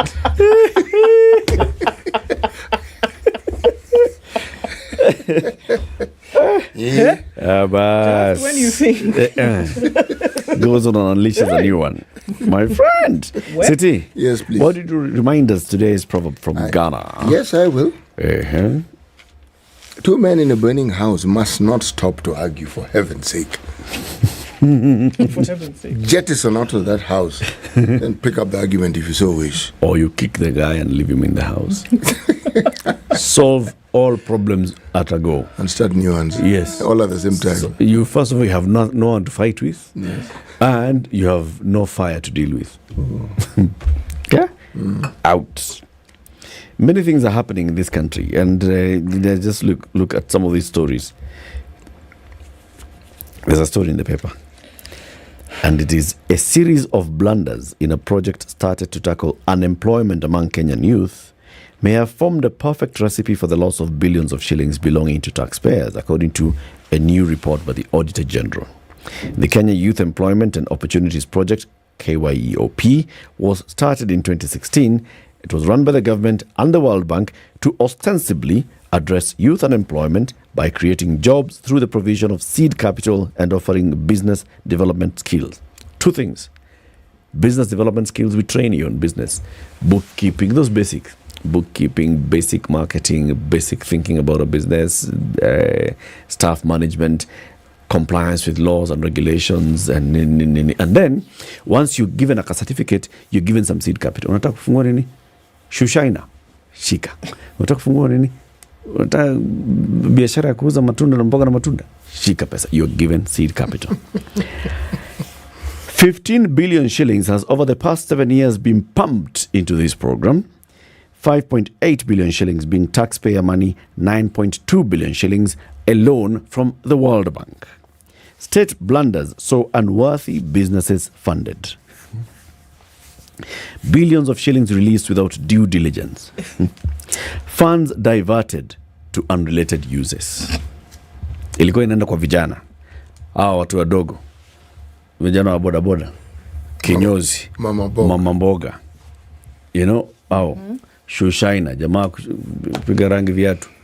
How? Kupiga viatu rangi, not kupiga rangi viatu. Don't worry. Don't know. the spirit of the message was found. Yes. All the right words. Rangi ya kupiga viatu. Yes. 15B is set aside for this fund. Okay? Some of this is coming from the government. 5 billion shillings. 9 billion shillings is coming from the World Bank. It's a loan. What happens in the end? You know, mtu alienda hapo vyo kaandika biashara yake ni ya Shushana. Ni ya kupiga akala rangi. Instead of viatu. Sasa akala na rangi zinaingiana. Ni kama kupiga tire rangi. Yeah. You know, kazi yake ni ya kuokota maganda ya miwa. Si ya kuuza miwa. Kuokota those kind of things. So businesses that were unworthy to be funded. Some money was released without proper due diligence. Huyu mtu, has this person go through the training? Yes. Have they presented their business plan? Yes. Have you vetted the business plan? Yes. Have you seen where they are located? Yes. Yes. Have they registered it as an entity? Okay. As a business name or as a company or whatever? Yes. Give them the money. Some of them, ni city tulikuwa naye kwa ile training last week, mpatie pesa. Due diligence. Onge. I know him. That's the yes. Pesa gone. State, about half of the beneficiaries cannot be traced. What? This is according to the... Sasa kama ni city alikuja tu patia city pesa. Tulikuwa naye training ile training ya last week. Namwambia sign kwa ile kitabu ile. Yes. Pesa kapeano. Huyu ni ndu akona biashara poa. Anafanyanga biashara ya saloon. Tena zile kubwa. Saloon. Na hiyo saloon yake inakuwa imejaa saa yote. Mpatie 15. Uliza swali. Hii pesa inatembea aje? Isha Peter, my friend. You're too late. How do you pay the money? You're too late. How do you pay the money? How you pay the money? Or pay or repay? No. The first time, how are you giving this money? See, you are giving a check. So do you, now when you bank a check, do you plant it in the ground and then it germinates? So you're giving a check. You get a money tree and then money falls off. So you're giving a check. See, a business name. Wait now. See, this business name or the money has been paid to a SACCO account. Money has been paid to a whatever. Eric Latiff. So I'm answering your question. I've not asked the question now. Okay, sorry. You're asking how the money is given. How do you receive the money? I'm assuming. Check. Okay. That you bank in a bank. That you take to a bank. Then it matures. Yes. Into your account. Yes. Then it matures. And you are the owner of the account. Yes. In an institution where you can walk into a door somewhere in this country. Yes. You are a beneficiary of this money. Yes. And they say they cannot locate you? No, they cannot. How? It is very simple. That's possible. You went and created a business name. Using that business name, you went and opened a bank account. Okay. Money came in. You withdrew the money. Since then, you have not operated that account. But you opened the account with details. Where you opened the account. Have you heard of something called a financial assets? What's it called? Financial Assets, Unrecovered Financial Assets Authority. Yes. UFA. Yes. It's unrecovered. It's not unrecovered. It's I know what you're talking about. I read something about it today, but I'll remember in a minute. That one. Why are they sitting on billions of shillings? It's because they cannot trace unclaimed financial assets authority. They are sitting on the unclaimed financial assets because they cannot track the people who went and opened bank accounts and deposited this money in banks. Banks tried to look for these people. They did not get them. They told Ufa, come, take this money. Okay. We don't know who this is. So I'm actually asking. So it's possible. Okay. For you to open a bank account so and I'm not be asking this traced. question truly from a point of ignorance here. Yes. All right. Yes. That if I'm sitting in the place where I'm approving these loans or whatever they may be. Yes. Actually, people are giving these loans, these huge amounts of money, Yes. from this money that was borrowed by Yes. government Yes. for one purpose. Yes. Then essentially, I'm giving loans Yes. to people because I like your face. You Yes. see, that's what we're saying. Yes. Or that because we're in a bash somewhere last time and then you come to me and then I say, actually, Yes. you know what? Ndu, you look nice, you're running a business here, have some 15 billion shillings. There's a third option. And then you also, because I've known you or because billion the guy... is a kitty. Oh, got it. They'll give you million. Okay, maybe they'll give me a million, whatever. Maybe it's hundreds of thousands. Then right? somebody else also because, you know, you've done something and Yeah. maybe I've seen your name somewhere before so I can give you the money. Yeah. So I have some knowledge of you. There's a third option. There is the assumption that I have some knowledge The of third you. option is you, Uh-huh. the person who is giving out the money, Yeah. are the recipient of the Of money. the money. Essentially, You're I'm just giving using, myself. Yeah, you're just using these other people As proxies. Yes. Okay. All right. So, criminal. Criminal. By the way, in her performance audit on the implementation of the support for the job creation under KYEOP, Auditor General Nancy Gathongo found that while it was well-intentioned, the challenges prevented the full realization of the project's key objectives of boosting youth employment. Despite the positive impact in terms of achieving the targeted number of youths, so target number of youths, here, tick. We reached 100,000 youth. Tick. And the main objective is of creating the main objective of creating and increasing earning opportunities for the youth may not have been optimally achieved.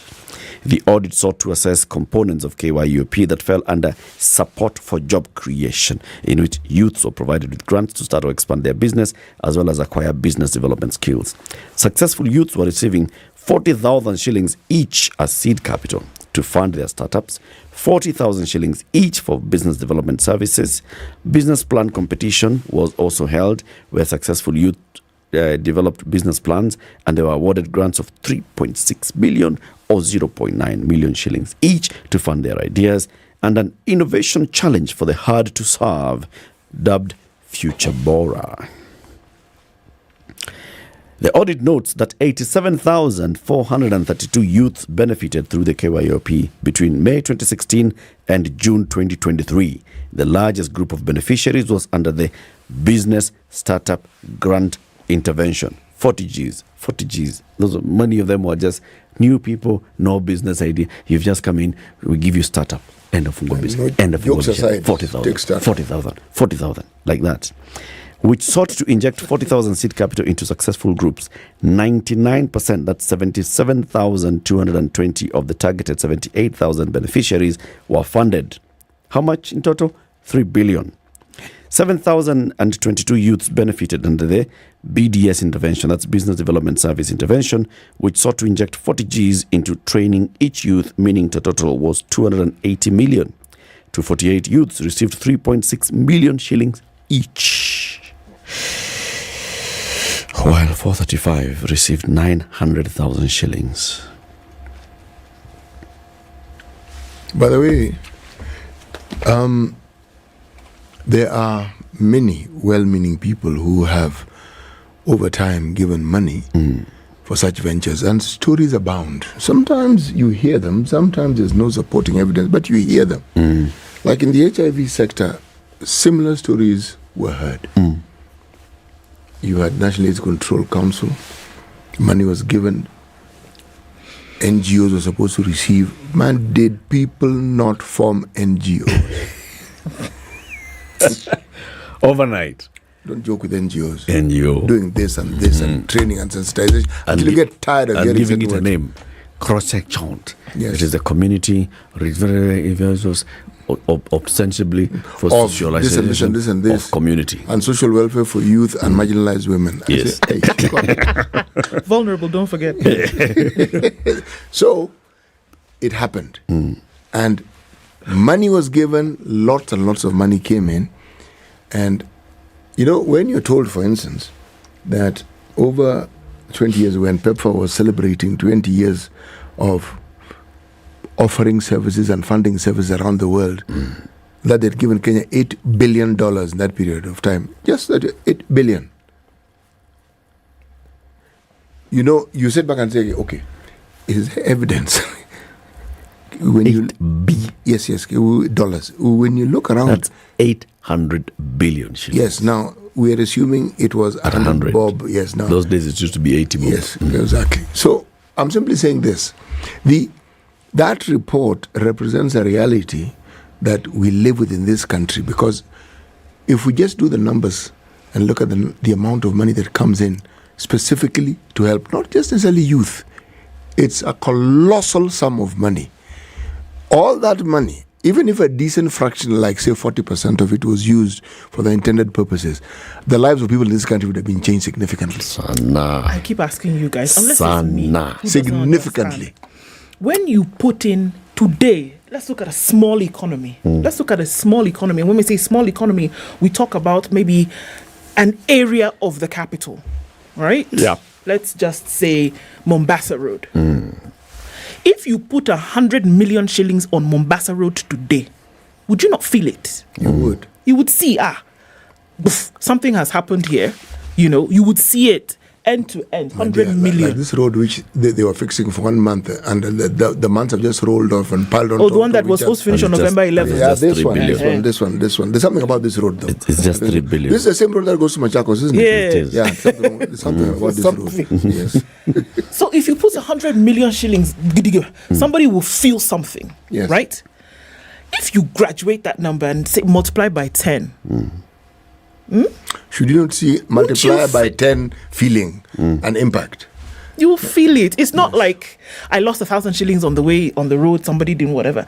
But in your home today, if you were to do development of 1 million bob, somebody would walk into your house today and say, City, I can see that things have changed around here. Yeah. And usually that sort of statement is associated with the work you do. I can see this work is paying you well.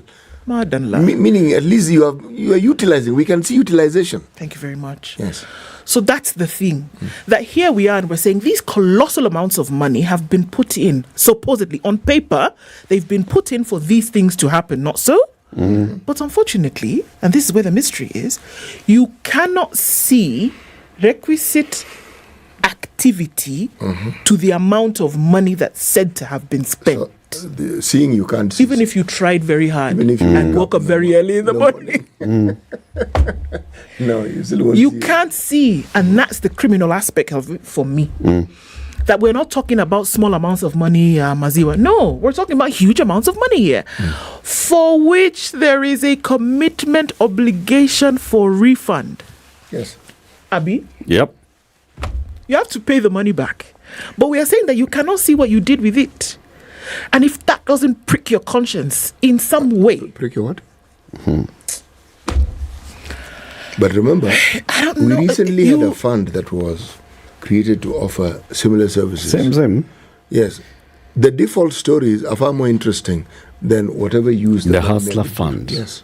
Oh, that's what you're talking about? Yes. The default is over 30% currently. And counting. Over 10 billion shillings of this money is at default stage.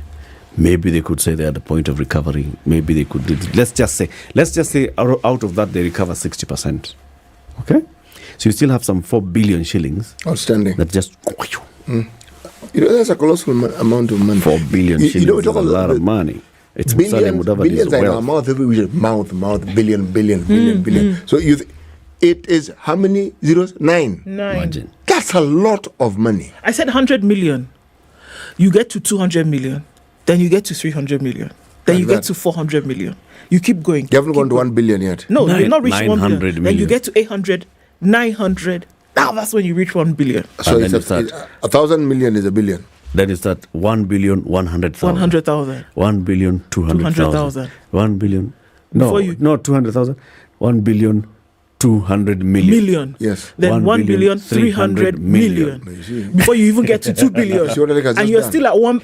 Our minds are still conditioned to thinking thousand. Imagine. Yes. Million you mention once, then you leave it, then you go back then to you go back to your default. Yes. 1,000. All That's that the kind of money that people are taking. Imagine if that money had actually gone to do this thing. All that right? it was supposed so to let's do. say, yes, we find a way of actually getting the youth. Capacity building, yeah, so train the youth, come up with your idea, let's see your idea, let's fund you. Seed capital, 40,000 shillings. We have a way of following up and saying, so what kind of support, what is it that you're doing? How can you grow this business? Imagine if all those businesses, how many received 40,000 shillings? 77,220. Imagine if 77,000 businesses that got 40,000 shillings as seed capital were still in operation today. They'd have grown in value. Imagine about the ones that actually received the 40,000 that came up with business development services. That is just upscaling their business. Imagine about the 248 that got 3 million shillings each. Imagine if all those actually worked and were growing. Talking about unemployment, talking about all these job opportunities, talking about even revenue for government. All these things we're talking about would be adding into a pot for it. But no, a majority of this, because there are several, of course, who started, they put the money in, their businesses developed and they flourished. Okay. But a majority of them, this money just went. Not to start a business, but to buy a plot of land somewhere, like a 50 by 100 somewhere in the middle of nowhere that has not even been fenced to date. It's just sitting somewhere and somebody has hidden some title deed or some allocation letter. Oh my God. It's sitting somewhere. It did not move. That is it. Imagine the loss. Eric, look at the number of times these stories feature. The number of times. And we sometimes forget that the Auditor General flags these things every single year. Okay? Now, by the time they may say, okay, these are things which may not necessarily have been explained clearly. Some of them, criminal intent is clear. Okay? Now, these matters do go to Parliament, don't they? Yep. Okay? Yeah. And after they go to Parliament, there are agencies who should be informed, like Ethics and Anti-Corruption and others, DCI, to say, look, we do need to follow this up. But we never do get to hear very many stories about the follow-up and what happened thereafter. It's interesting that you say that, CT, because just yesterday we then got the news information that there's a bill that's currently in Parliament, right? That is going to see that, or rather it's going to ask that the powers of the Auditor General then be expanded for her to then recommend investigation by the investigative authorities, whether that be EACC, the police, or the ODPP. So if this goes through, then probably you will see a situation whereby the AG would sit on this thing and say, look, how can we don't, because previously the practice has been that you see a discrepancy or you see some kind of, you raise a query on the audit about these monies. But then you present it, you make it public, your findings, right? But you then leave it to Parliament. You leave it there open. Parliament can decide to pick up on it or not. It is actually, the onus lies on them to be able to do that. But more often than not, they don't. And we've been seeing that she raises a query, raises a query, okay, maybe somebody's going to discuss it in the future, whenever. But now, if this bill should go through, she can raise a query. She can have questions to ask. And rather than leave it to the behest of Parliament, what she will then now do is say, excuse me, Oga DCI, this thing, or Oga Police, please, this thing doesn't make sense. Come and start asking your questions. Should you find that anybody is culpable, now you do what? You deal.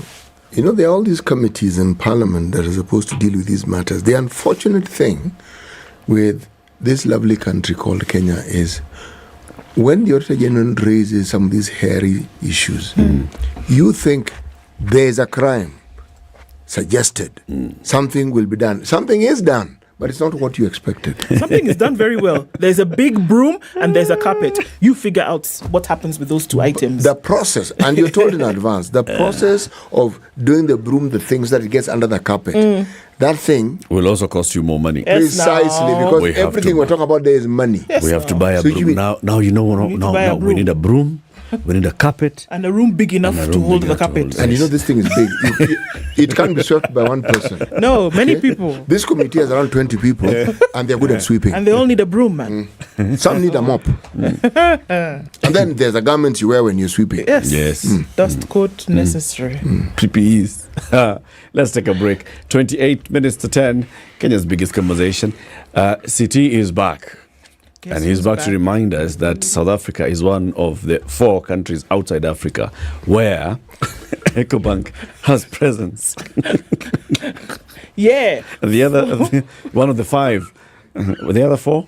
China, the UAE, City, France, Dubai, and Dubai is in the UAE. Just shh, don't tell anybody. Just stop nitpicking.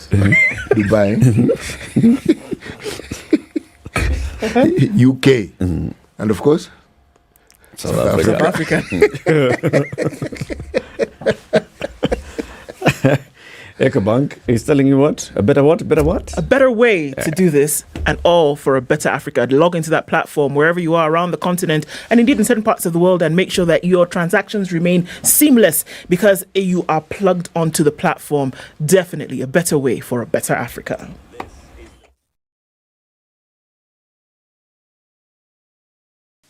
Looking for your favorite KTN station and just can't seem to find it? Well, you can watch all KTN channels on Pang. From the latest bulletins on KTN News Channel 5X0, heartwarming stories on KTN Home Channel 104, insightful agricultural content on KTN Farmers Channel 176, to the best of entertainment on KTN Burudani Channel 170. We have it all. Grab your remote, tune in to Pang, and enjoy the variety of content we've prepared for your enjoyment.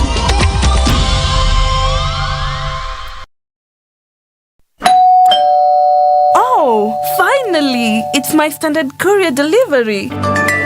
At Standard Courier, we know that your time is valuable. That's why we guarantee swift and efficient deliveries to your doorstep every time. Give us a call on 0793 599 684 or schedule your next delivery by visiting our website www.standardmedia.co.ke/courier. Trust Standard Courier service for all your courier needs. We deliver with pride. Are you ready? The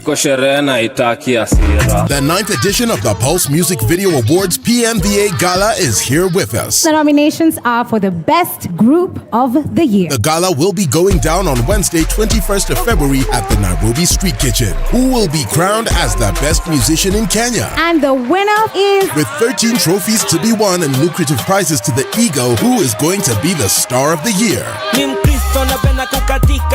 Don't miss out on Kenya's biggest music video awards, PMVA. Feel the beat. Follow the action live on KTN Home from 10 p.m. PMVA Gala Awards, powered by Infinix. All right, we're coming out of traffic hour. It doesn't look too bad anymore on the Thika Superhighway. It's coming into the CBD. Just a little bit of it here and there. I think we'll be able to get through it without too much of a scratch. Coming out of Westerns, you're good. And also on Limuru, just a little bit of that left, but it's all manageable. On Landis, as you're getting out towards the Kamkunji roundabout, we'll have some, hold-ups here and there, but, it can be done. It's not been too rough a day. Keep an eye on things through the morning. SpiceFM KE on X.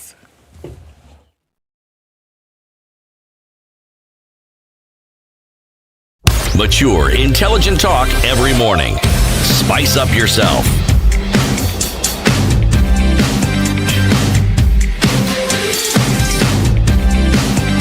Mornings done right. 94.4 Spice FM, Nairobi. The president of Kenya went to USA last September. Remember that? Yes. Remember that? When he was there, he signed a deal with something called the Millennium Challenge Corporation. Okay? Mm-hmm. And this was just actualizing something that happened 5 years earlier, which was a realization of this particular program. So he signed the funding deal with the Millennium Challenge Corporation for some good money, 8.5 billion shillings. That was to come to Kenya. It was to fund some certain projects on urban mobility initiative. The projects under this particular program were initiated in 2019. They'd see the transport in Kenya's cities of Nairobi, Mombasa and Kisumu in 2019. They'd see the transport in Kenya's cities of Nairobi, Mombasa and Kisumu improved.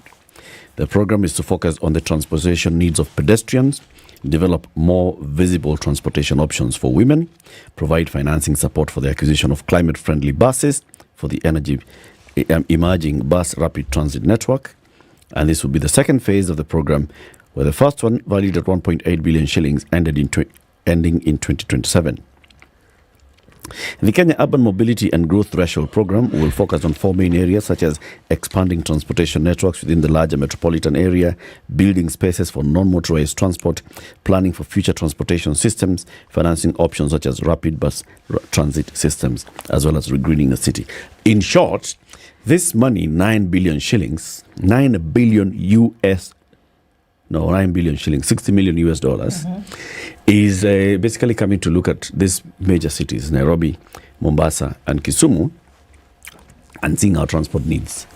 We need to expand road network. We need to expand pedestrian crossings, pedestrian walkways. We need to look at more non-motorized transport. We have very many cyclists. Can we create cycling zones? We need to look at, so if you are actually now bringing more bicycles into the city, where can they be parked safely? Where can they be accessed? If somebody wanted to cycle into town, like Constant Cup does, and Brian Obara and others, where do you park your bicycle? Right. Such kind of things. And just helping with the mobility needs of 9 billion shillings. Okay? Sorry. It went where? Oh, it is going where? Oh, that's the hope that it will. The Treasury has moved to unlock this money with the creation of a special basket into which these funds will be channeled for use in traffic improvement projects in Nairobi, Kisumu, and Mombasa. Last week, Treasury CS Jogon Ndongo published the Public Finance Management Kenya Millennium Development Fund Regulations 2024. The regulations establish the Kenya Millennium Development Fund to manage these funds that were granted as part of a $55 billion kitty for Africa. So, already the Treasury has created this thing, they call it a fund. So hiyo 9 billion leteni tutaweka kwa hii fund. Hiyo fund sasa ndio tutatumia kutengeneza hizo mnasema bicycle hiyo tutatengeneza. Nini mnataka pedestrian? Mahali pedestrian watapitia kwa barabara, sidewalk. Yeah. Tutatengeneza. Mnataka nini nyingine tufanye? That's been a drinking fountain. Hizo vitu tutaweka. Nini nyingine mnataka? Umbrella mvua ikinyesha. Mahali mabus stop hivi nini? Twende kwa Central Bus Station, tutengeneze Central Bus Station, ndio bus zinakuja zina park na zinatoka centrally. Hiyo tutatengeneza. Leteni you bring the money. Just you bring it. Do it. You bring the money. So we've created We've been doing these things for a long time. Your guess is as good as mine. Hiyo pesa ikitoka America. Basket. Treasury.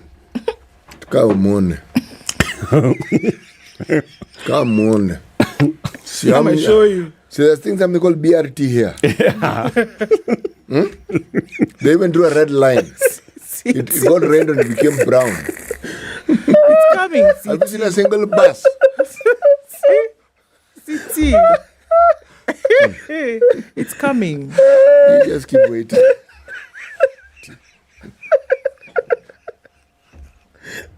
This lane, now, there will be this bus that will be coming here. It was explained nicely. The bus, yes. But we created the lane so the bus can pass there. So you ask again, the bus. Yes, okay. It's coming, yes. Where will it be going again? In fact, we are piloting the bus. Okay, the bus, yes, okay. Where is it going? Yeah, what's constant here is the red line. But and then where does the bus stop? Stop. Because this everywhere, thing is in fact, on the right of the road. Yes. Okay. No. What we are going to do? No. You see, you don't see the bigger picture. So what we are going to do is create bus stops. Yes. In the middle of the road. Between the road going to Thika and the road coming this way. We create a bus stop there. Okay. So now we start. These two things that we're building, that's a bus stop. How does it work? So you come out of the bus, you get onto the footbridge. When it stops. And then you're told now, but we have routes. Okay? And which follows you southern, eastern, Just northern. two, so you line A. Then it goes to line B. Hey, the story when you hear of it, you feel okay. Country's changing. Have you seen the buses? They're coming. Those stages have not been completed. As if you don't do it. So you mean, what are you trying to say? That you are doubting that there's this a stage. basket will be full? There's a stage at Garden City Mall. Yes, Apple. there is. Yes, there is. There's a stage at Safari Park. There's a stage. There's a stage in Kahawa. There's a stage There's a stage at KU. Apple too. Yeah. Stage. Kila mtu apewe A thing is called a stage. And it's written there, BRT. Stage. Just above the red line. So stage done. Yellow line, no longer there. Usijali, tu can pay. Bus. We need a bus. Bus. It's coming, as Ndua said. And that bus, by the way, it'll be for mass transit. One of these buses that carries many people. Okay? You know, like those lorries where you have huge lorry, there's something attached to it so that it carries another container. Buses like that. You say, hey, it's really good. It's coming. It's really And it will be taking people from Thika Road Yes. to Kenyatta Hospital. Yes. It will decongest Nairobi completely. Okay? Wait. You guys should stop it. You guys should stop it. The traffic in Nairobi will be a thing on the past. Now we're in the present. Right. So basket. Okay. You carry on the No. Now we the are creating a basket The now. basket is a channel of, you know. Yeah. You see, Americans will not give you this. Wait, this e-person. We have the basket. Yeah. You need to create a vehicle. Vehicle. Oh. The other day we created another vehicle. We called it Hustler Fund. We have another vehicle. It's called Road Maintenance Levy. Yes. We have another vehicle. It's called Fuel Development. We have these things. Creating a basket. And for women, youth, we have the baskets all over the place. In fact, with this one of ours, people who are on wheelchair will not even be using the roads. So there'll be somewhere they come in, you get into this platform, it raises you, and then transports you inside the thing. Yes. Teleportation. Okay. Kenya will be the first country in the world where persons with disability will be teleporting. You need to stop it while you're ahead. Someone listens, Treasury US says, hey, that idea is really These guys are actually forward thinking. These guys have gone ahead. So what are you saying, that you don't think that the 9 billion will be kept aside by Treasury when it comes in for us to do No, it will be kept all right. In fact, there'll be a youth component to it. Just wait and see.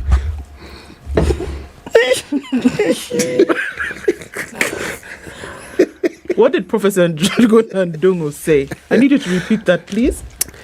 You can go and download them at the National Treasury, the regulations. Download what? Oh, okay. Those are the basket. He has published the Public Finance Management in brackets Kenya Millennium Development Fund Regulations 2024. There is established fund to be known as the Kenya Millennium Development Fund, which shall be the vehicle for implementation of the threshold program on behalf of the government, reads the regulations. The object and purpose of the funds is to exercise and perform the government's obligation to oversee, manage, and implement the threshold program. Umeelewa? Okay. So pesa ikiingia hapo, it shall only come out to go and repaint the road yellow. It's just for those things. It's been earmarked for those things. It's for urban mobility initiative. Okay. Nairobi, Kisumu, Mombasa. Sidewalk. Nairobi is huge. Sidewalk, foot bridges, bus stops, proper bus stops. Okay. And then you also look at, non-motorized. So Kenya, is a peculiar country because we have very many people who use mkokoteni. Right. And mkokoteni is a recognized. So we are going to create a mkokoteni road. Mkokoteni road. So that people who are mkokoteni, they are not, stressed by this traffic menace, right? And fighting with matatus on the road and you talk up and I get to yako. No. When a mkokoteni person who's a hustler is carrying wares from Wakulima Market to South B, they have a mkokoteni road that they'll be using. We're not fighting with anybody else. In fact, part of this money, what it's going to do is it's going to motorize these mkokotenis to make them more efficient. And the motorization is not going to use diesel engines, fossil fuel, because we're going green. So what we're going to do is we shall have a place where you go and charge your mkokoteni at night. And then you pick your mkokoteni in the morning, and you go and take you to Wakulima market, and you take, thinking for the future. If only. In fact, if we get this 9 billion shillings, because our intention is to prove that 9 billion shillings was well utilized, we shall then go back and see this fund of yours had $55 billion. Add us. Why are you giving people in Senegal money? They don't even know what a road is. You bring. Bring will do. After all, we have a red line already. We've dropped the red line. Some countries, you give them 9 billion, you go and do audit, they only use 1 billion. But you know what they use it for? But absorption. We'll absorb it. As we absorb and ask for more. And if you really, really want to find out some of the details, I'll ask you, have you heard of a fruit called macadamia? Avocado. No, macadamia. I've heard of, it's a nut. It's not a fruit. But okay, I get what you're saying. Please continue. We are farmers. Okay? Coffee we sorted out. Tea we sorted out. Okay? Avocado we sorted out. Now we do macadamia. You know, when we get into this business, we do stuff with We go big. We go big. Oh, we go, man. Yes. Oh, remember how the other time you heard in this country that people who are raising guinea fowls and other these are the avian creatures. There was an egg. Yes. That egg. There was a bird. What egg? Quail. It's called a quail. Yeah, okay, See, same yeah. family. Aluru. Yes, Aluru. same family. Okay, right? Now, we're giving you this example to show that we diversify our interest. We are a mini one-stop shop. We do stuff. I sometimes marvel when I look at the monies we keep getting from donors in foreign countries, and I imagine in my head the people who go to negotiate, some of them are very serious people. Yeah. Like that PS was here for trade. Yeah. Clearly a serious person who understands what's what. There's no question about it. Yeah. Okay? But the stories, they must tell those people. I mean, those guys look at figures. So probably bring a serious guy like that to do the structure and the cobble work for you. Yep. Okay? Then you let the talkers come in. Hey, have you been to Kenya?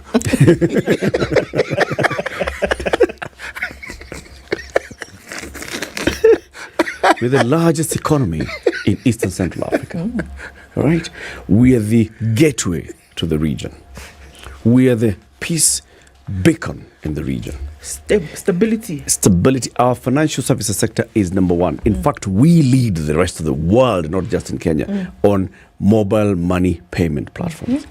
Our innovators are like, you just turn down like this and you just find somebody We are the inventing Silicon something. Valley of Africa. Yep, we are.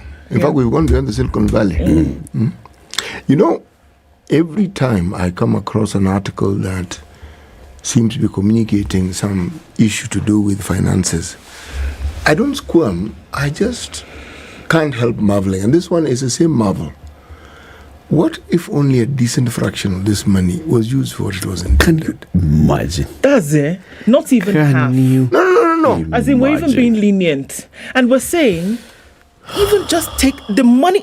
Can you imagine? We've even compromised to the point where we're saying, it's okay. We understand that you're going to take eat. money. We've got it. See, please, just a little bit of it. How about you apply it to what it was actually meant to do? That's it. Then the rest, we're not even going to ask. Can we see some of that Gidiba movement we've talked about? Let's see it. Do a little bit of it that you said you were going to do. Just a bit. Do you know why it concerns me? Let's not even blow our minds to thinking that the whole amount was going to be applied to what it was intended for, because then we would be living in another galaxy. To imagine that a project from end to end could be seen, covered by the finances and funding that it was actually meant for, implemented and engaging activities by the individuals who were set aside to make sure that it's actually done. Oh my God, you'd be living on another planet with its own moons. Do let me tell you, the ripple effect of that is profound. See, the assumption that when you're talking security, when you had Dr. Monica Juma here, she had this docket of security. We had the same conversation. Real security isn't guards or policemen of the army, it's people. What do you think happens? Let's take, for instance, COVID, the unintended consequences thereafter of COVID, and then look at the yo-yo that our Kenya shilling has had. Look at the number of organizations that are cutting down employees. Some were even shutting down. Where do you think these people go to? Not everybody is a trained nurse, so you're not going to go to Germany or the Middle East. Where do these people go? Now, if you look at crime and the rate of crime, you will find it increasing in the country. And there's a very direct correlation. When somebody has hope and they know I will be able to get a job to survive, they are extremely less likely to be involved in criminal activity. Yeah. And you know how these jobs are created? When part of this money, as we're asking, is just put towards the users intended to. That's it. That's it. And all these positive consequences come about. Now, when that isn't done, then what you've done is you start breeding nests of honests. All of a sudden, the country becomes extremely insecure. Walls just keep getting bigger and bigger. And you marvel. See, and the inside of a big wall is a very beautiful house. You know, the whole purpose of building is so that people can see it. Yeah. But now we see the wall. And then you start with a wall. Then you put the barbed wire thing in a jig with those jagged things. But that is on top of smashed glass that you've put there. Yeah. Then now we've gone into CCTV. You really think that places with all this security get robbed. Yeah. So which means the people who are involved in this think. Now, what else could they have been doing if they're not involved in these activities? Again, when we talk of this money, if it went to the purpose it was intended, and we've conceded completely, God forgive us for this one, but a good, not even a good portion, a sizable portion of it is utilized. What we'd be doing is making this country a much safer place, and all these things we keep saying would just get better. Because when that money is utilized, you set in motion certain economic activities that have very positive consequences. Yeah. And for the benefit of the people, for benefit of everybody. So you steal this money, right? Like you said, let's assume that you are one of the people who went and registered some funny company that is one of the 77,000 that received 40,000 shillings that was meant to help youth start and grow business. Yes. You knew you have no business at all. You have no intention at all of starting a business. Yes. So you took the 40 Gs and you drank it over one weekend. Done. Finished. That's it. And you've forgotten. Yeah. And you looked and you went for the next one. And now you're waiting for this 9 billion shillings fund for, motorization of the pedestrianization. And you figured how you're going to get some of it. Yeah. And all you're going to do is buy an apartment here, buy an apartment there, buy a vehicle here, drive in big car here. You've got it, yes. And then you build a house and you do all those things that and it's surrounded with a fence, which is almost the same. Put a wall, I don't know how high. You put CCTV even in your bedroom. You have. Then you get dog. There's one called Doberman. That one. That one. What on earth? And then you are complaining. Like now these guys, they're asking me for money. Sijui mtoto wao hajaenda shule. What does that go? Same guy. I mean, Same guy. Same guy. Ama niuliza, these Kenyans don't like working hard. Kijana yake alimaliza shule, sasa anatafuta kazi. And the person he's talking about is actually a relative of his. Yeah. It's not somebody doesn't know. Somebody probably grew up with. And you're thinking,